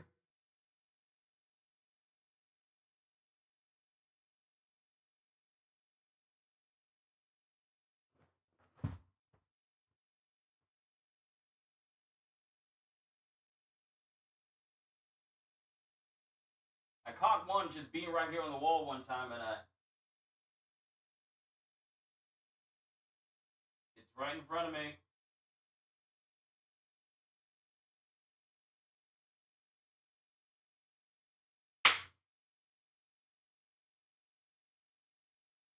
This is gonna look weird to everyone else who watches this whole stream.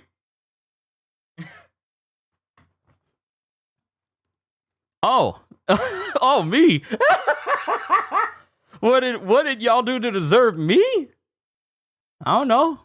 Be genuine, I guess.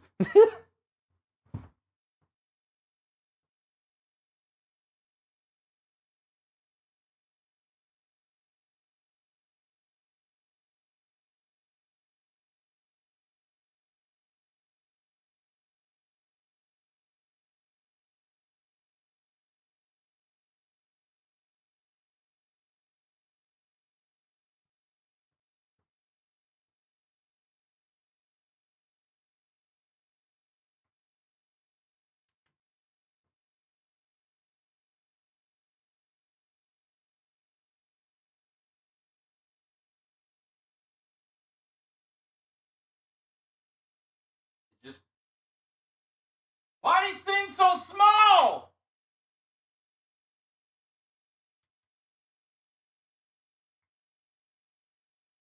That's the annoying part. Why are they so small? I'm sorry.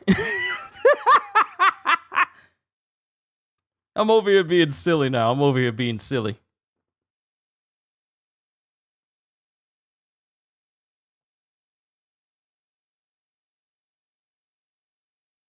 This thing don't know that this is a battle of attrition, and I'm going to be the one that wins out in the end.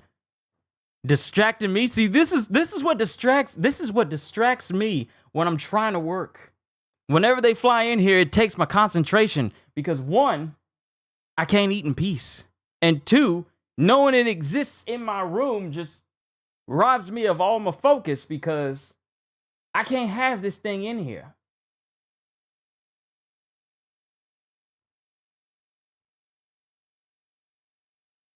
I'm stubborn that way.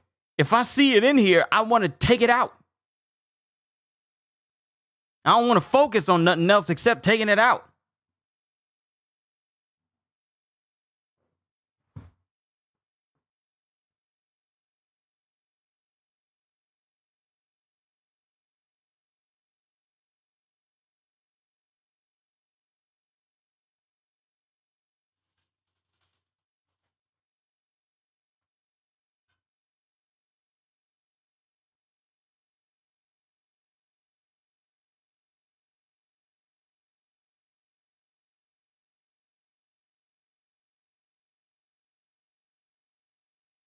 Hold on, y'all.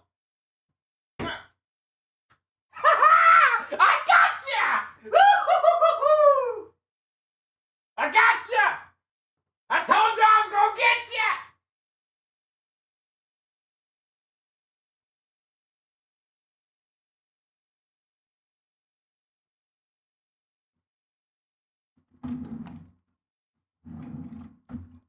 Now to clean up the remains.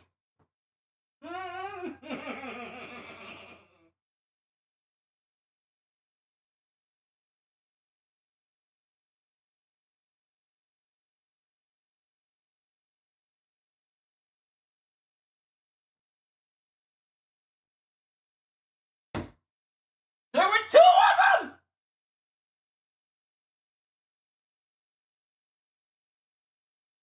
But I got him too! Woo-hoo!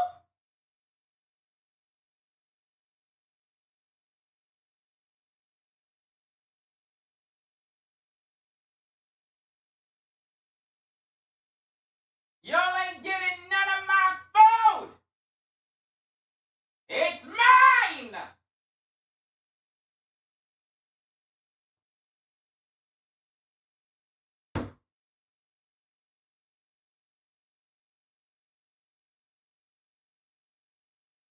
Ain't no way there were three.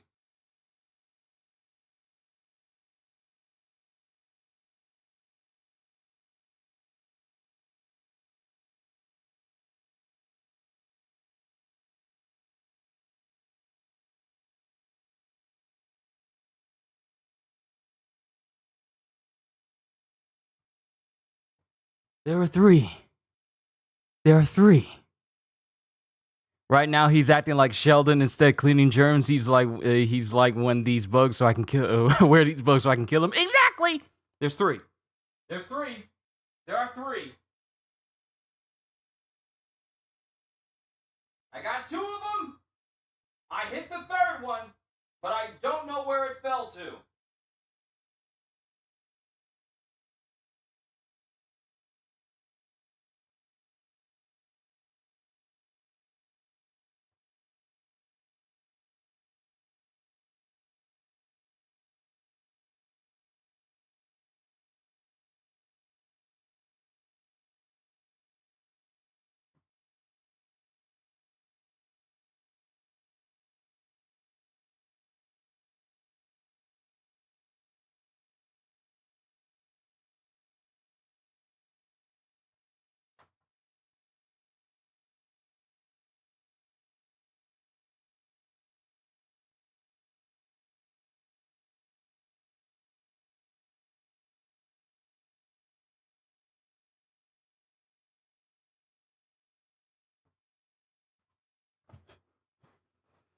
Bug hunting stream.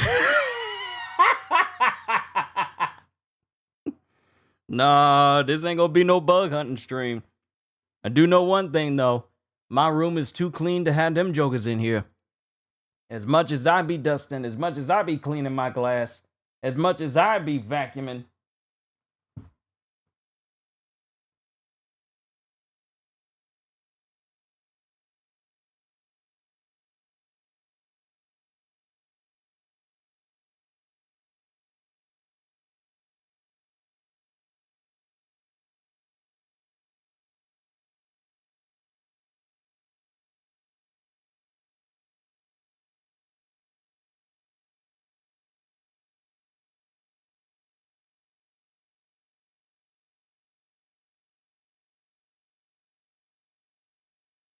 Hold. Hold.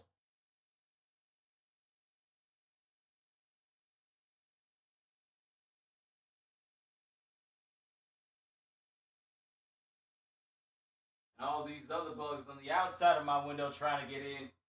All right. All right. All right. I think we focused on that a little bit too much.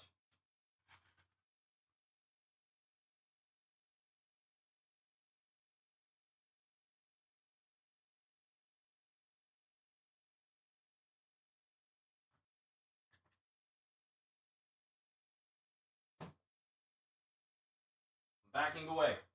I'm backing away. Hand sanitizer on my hands. Hand sanitizer on my hands. I don't see cockroaches that often. I don't see any. I don't see any. No, we keep this house clean.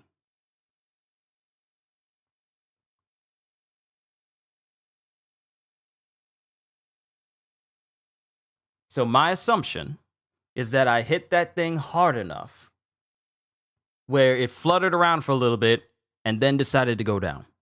Okay. I didn't think that this was gonna be the type of stream where you saw me killing fruit flies that managed to get into my room. Cause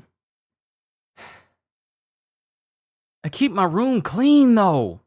Why are they attached to? Why do they come up here? I vacuum all the time. My room don't stink. I don't stink. I literally took a shower. My glass is clean. I ain't got no food in my room, save for the fresh food that's here. I don't keep no snacks in here. So why are they always in here? You can't go in the man cave or something? Pester the dogs? Why you gotta be in here?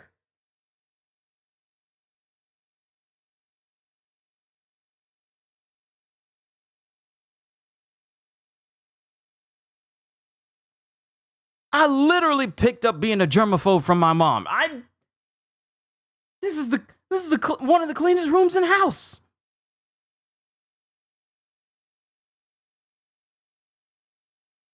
So why? The eggs are laid inside fruit, bad fruit. We got some lemons downstairs. Might need to check the lemons. We had it for a couple of days, but they were ripe though.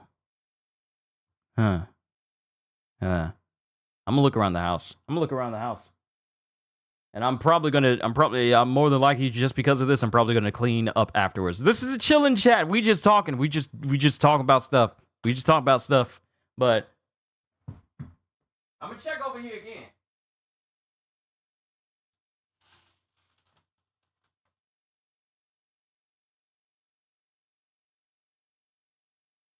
If I don't see nothing trying to make its way out the window. Make its way out the window. Wait.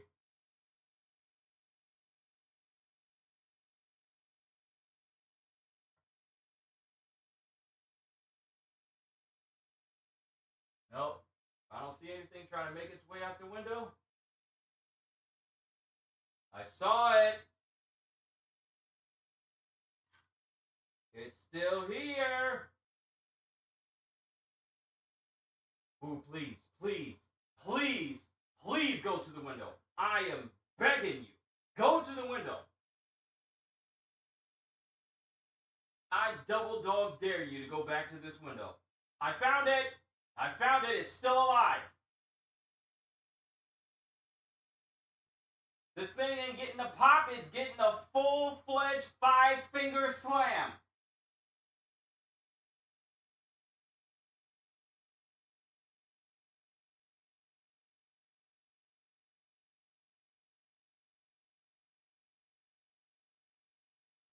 They also love plants. I ain't got none. Life cycle is short, however. Oh yeah, they don't last long. It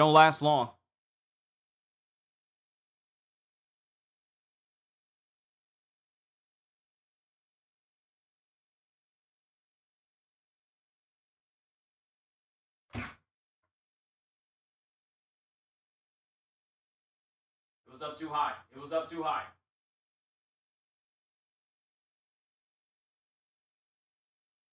And apparently my blinds are dusty. So I probably need to clean those too.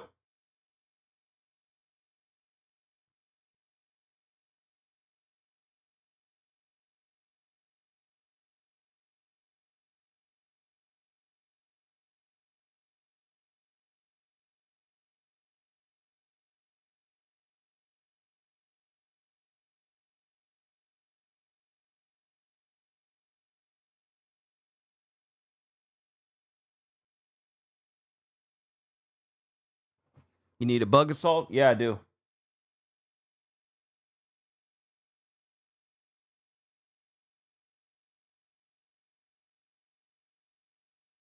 That's so annoying. That's so annoying. That's so annoying.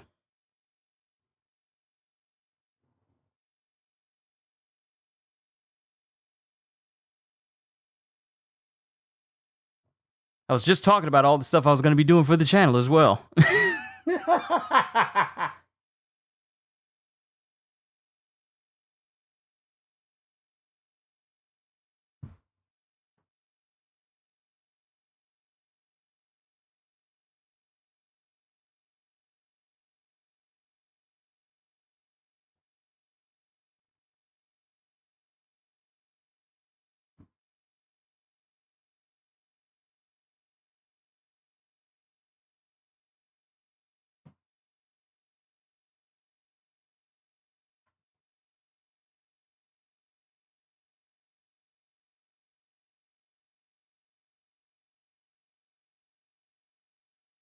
Every single time I get close.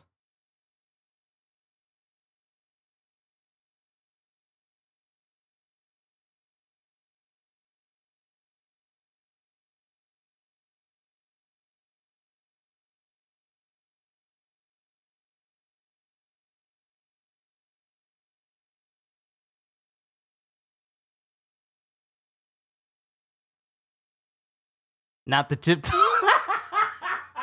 Yes! I don't want to hear him when I sneak up on it.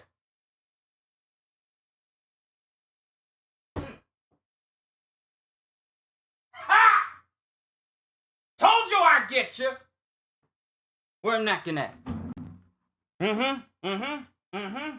Yep. Told you I was gonna get him. Told you I was gonna get him. Told you I was gonna get him. Told you I was gonna get him.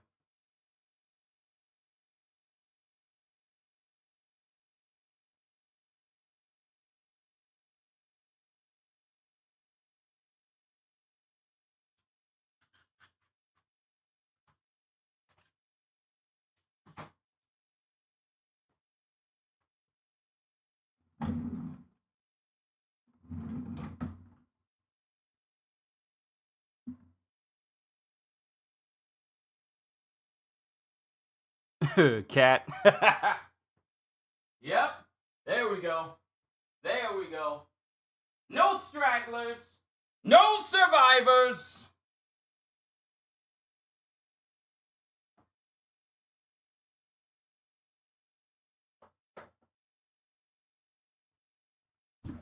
Now.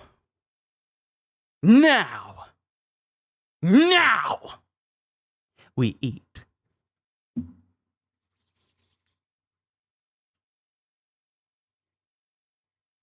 When I say I like to be thorough, I like to be thorough.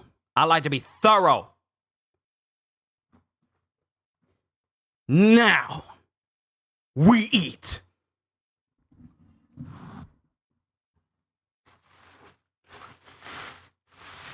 So as I was saying, one of the things I wanted to do for this channel.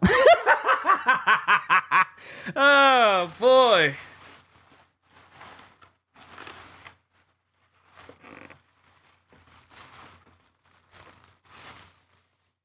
It took a lot longer than I was expecting, but hey, I like to be thorough.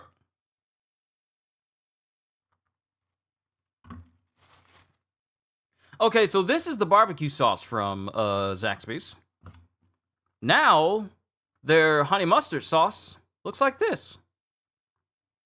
Interesting. Oh, best believe this room is going to get a thorough cleaning once the stream is over. Once I'm done eating, it's get a thorough cleaning. Re-cleaning the glass, going across all of my shelves, vacuuming, dusting, the whole nine. The whole nine.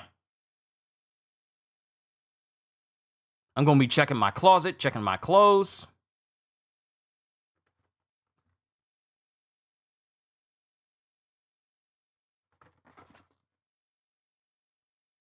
Oh, too bright? Too bright? You said it was too bright?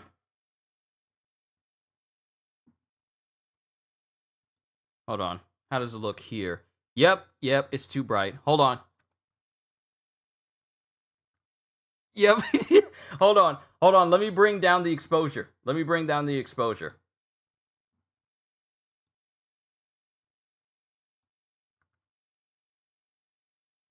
Yeah, Zaxby's honey mustard sauce looks like this now. It didn't used to look like this. It used to look like this, but it just had the yellow on top of the blue. Now the honey mustard sauce looks like this, which is interesting because it never looked like that before. But, oh well. Now, we can partake. We can partake of this blessed feasting.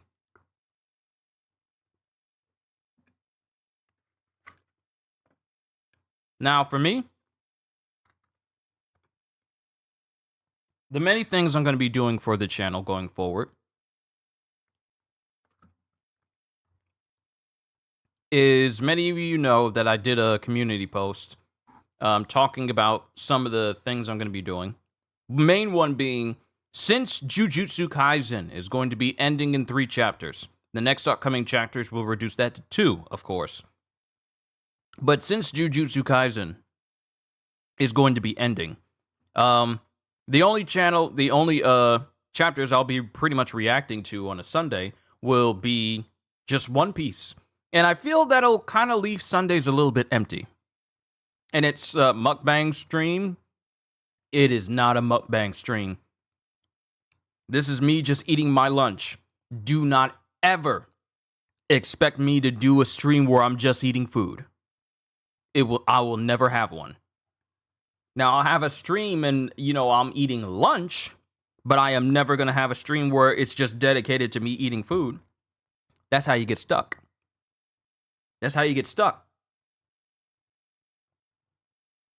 I am never going to have a stream where I'm just eating nothing but food. No, I won't. I won't have one. I'll have it when I know, please no. No, I won't. Trust me, I won't. I see what happens to people where they love mukbangs to the point where it becomes their lifestyle. I know you're joking. Don't worry.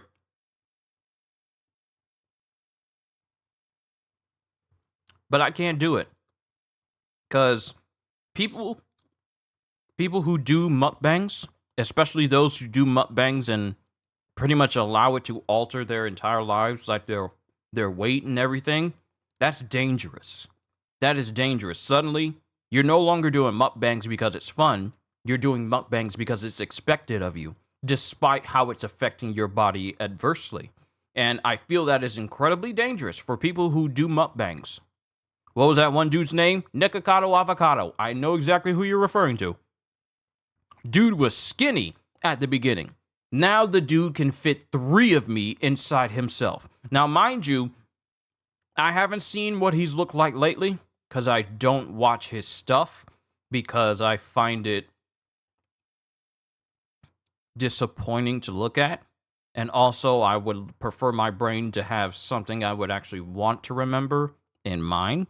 So, when I look at him, it's just disappointing. But I never want to. I'm so glad that none of my family members are into mukbangs or choose to do stuff like that. Wow, that was a fast response. Because that's the only dude that comes to mind when it comes to mukbangs and the ridiculousness of it all. That's the one name that I know.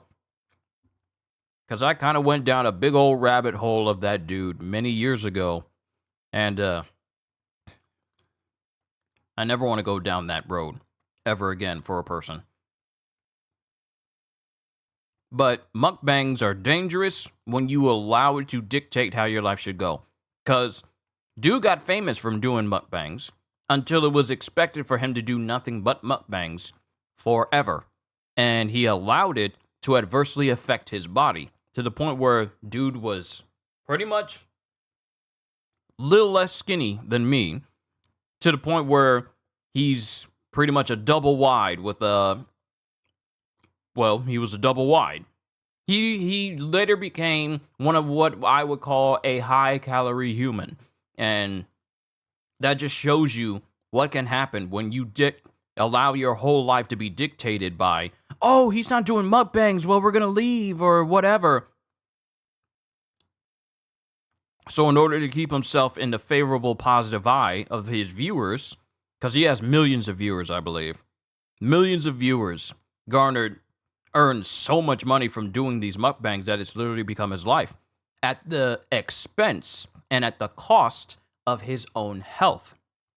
And I feel like he should be the shining example of why you should never take food too far.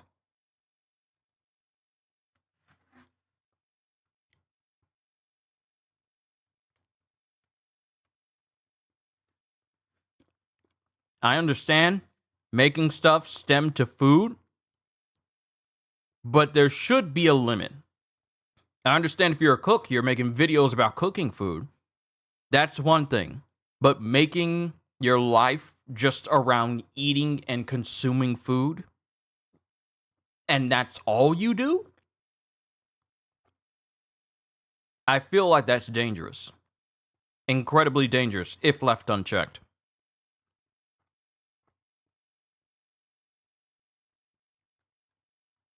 I like to cook, I like food, but I'm not obsessed with it. I also like healthy foods. Yes, healthy foods.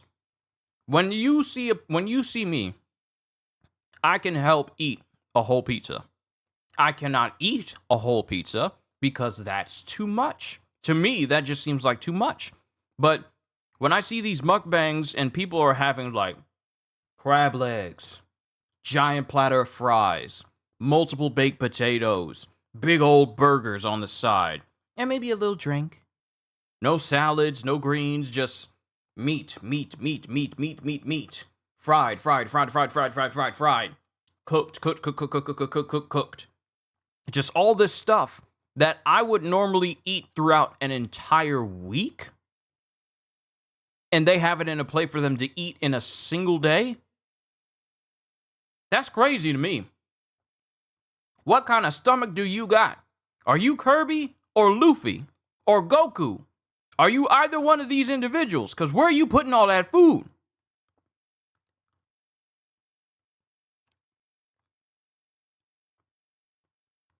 It's just dangerous. That's dangerous. But going back to what I was saying, since One Piece for a while will probably be the only series that I cover once JJK is done, because I don't think I'm going to catch up fully to Sakamoto Days for me to pick up with Sakamoto Days directly after JJK is over with. There's probably going to be a period of Sundays where it's just One Piece, and if there's a One Piece break, then it's probably going to be an empty Sunday for a while. I'm just letting you guys know. But the series that I'm going to be adding alongside Sakamoto Days will be Kaiju number 8. Now, that story doesn't have as many chapters as Sakamoto Days, but it is already in the hundreds. I believe it's 100 and hold on, let me check, because I got it saved as a bookmark because I was waiting on the day when I would announce this. But it currently has 113 chapters, so it probably won't take me as long to catch up to the story overall. Probably going to have to set some days where I'm reading through that story along with Kaiju number 8 on the same way that I'm doing Sakamoto Days.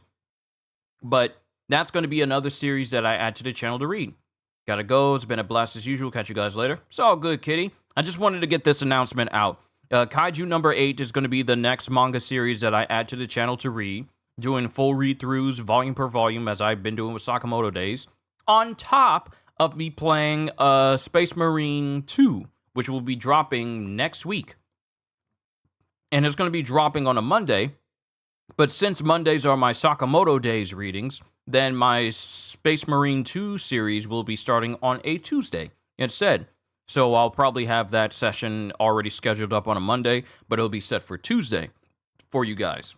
And also during September, we're going to be having the Tokyo Game Show. So I'm going to look into that.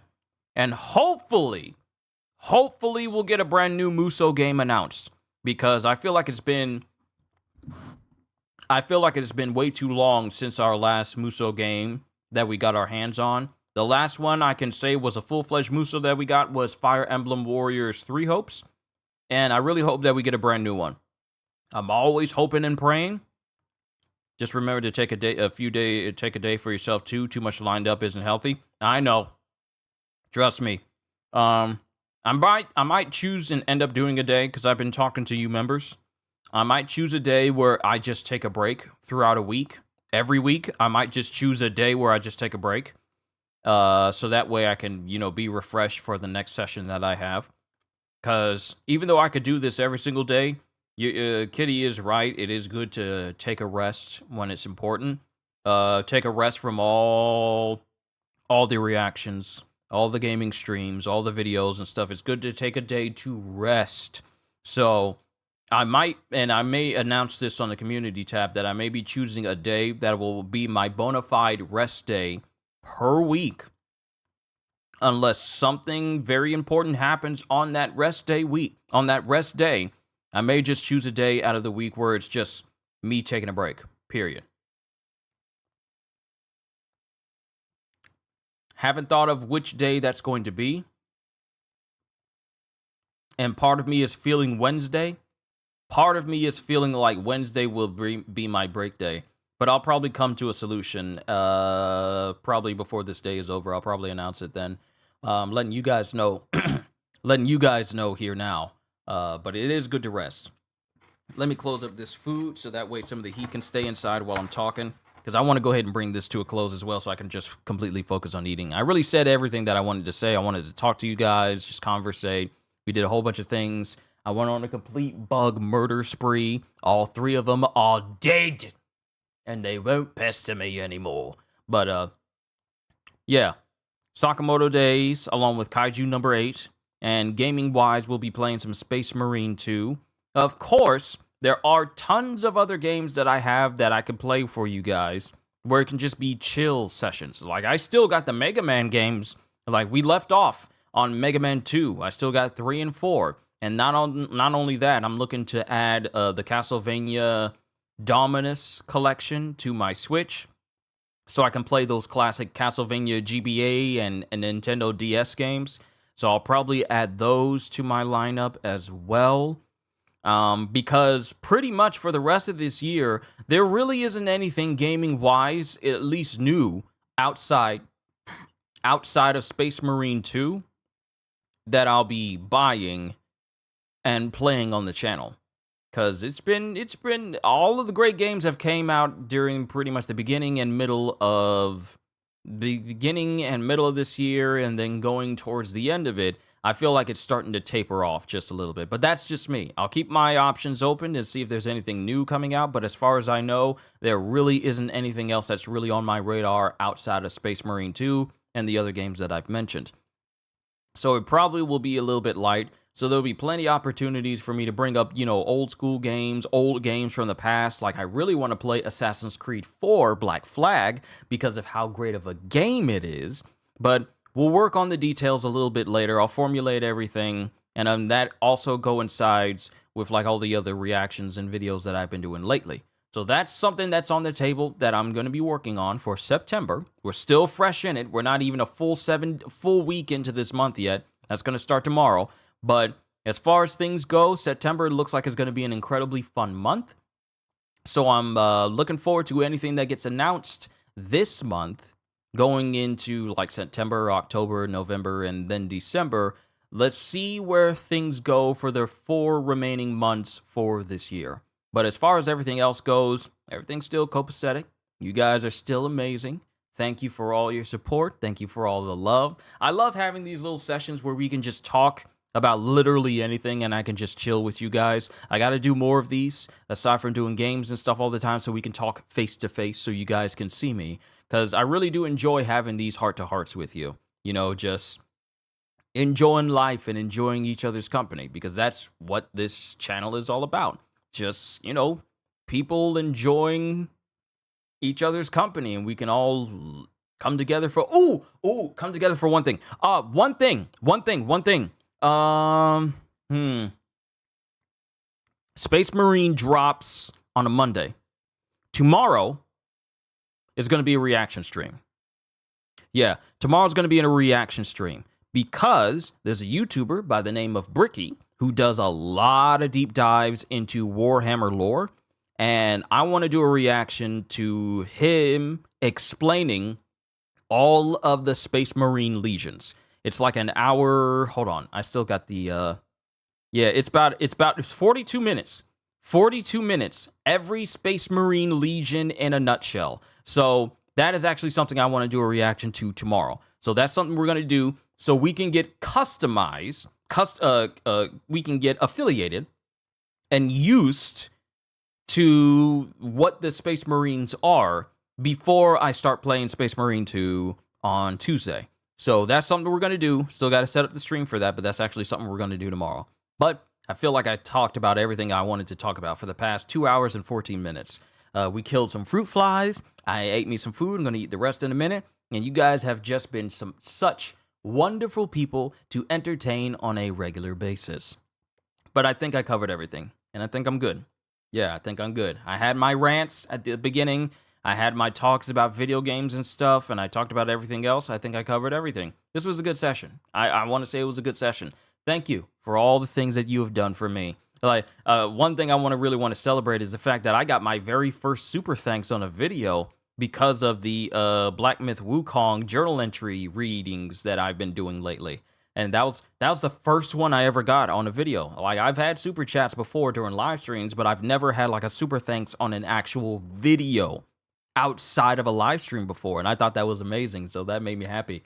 That happened last night, and it was a nice feeling knowing that, like, hey, this can happen on any of my stuff.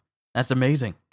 Not saying that for you guys to, you know, be incentivized to do that. I'm just saying that that's something that happened that's never happened to me at all since that was a thing on YouTube. And I just thought that was cool. So I just want to say thank you for all the support you guys have shown me, all the love you've shown me, being here whenever I do videos, even though it's not mandatory. Never forget that your presence here, it is not mandatory. I do appreciate it, but don't feel like you got to force yourself to be here. Just show up whenever you can. But I just want to say thank you for being here nonetheless. I'm done. It's time to eat the rest of this food, and then I got to work on some things for myself, video-wise and gaming-wise, and then we'll set up for tomorrow's session where we react to Bricky. But I'm done. Hope you all enjoyed. Can't wait to see you all in my next video. Like, comment, and subscribe if you haven't already, because I am always looking forward to entertaining you. So have a fantastic day, and once again, as always, later, peoples!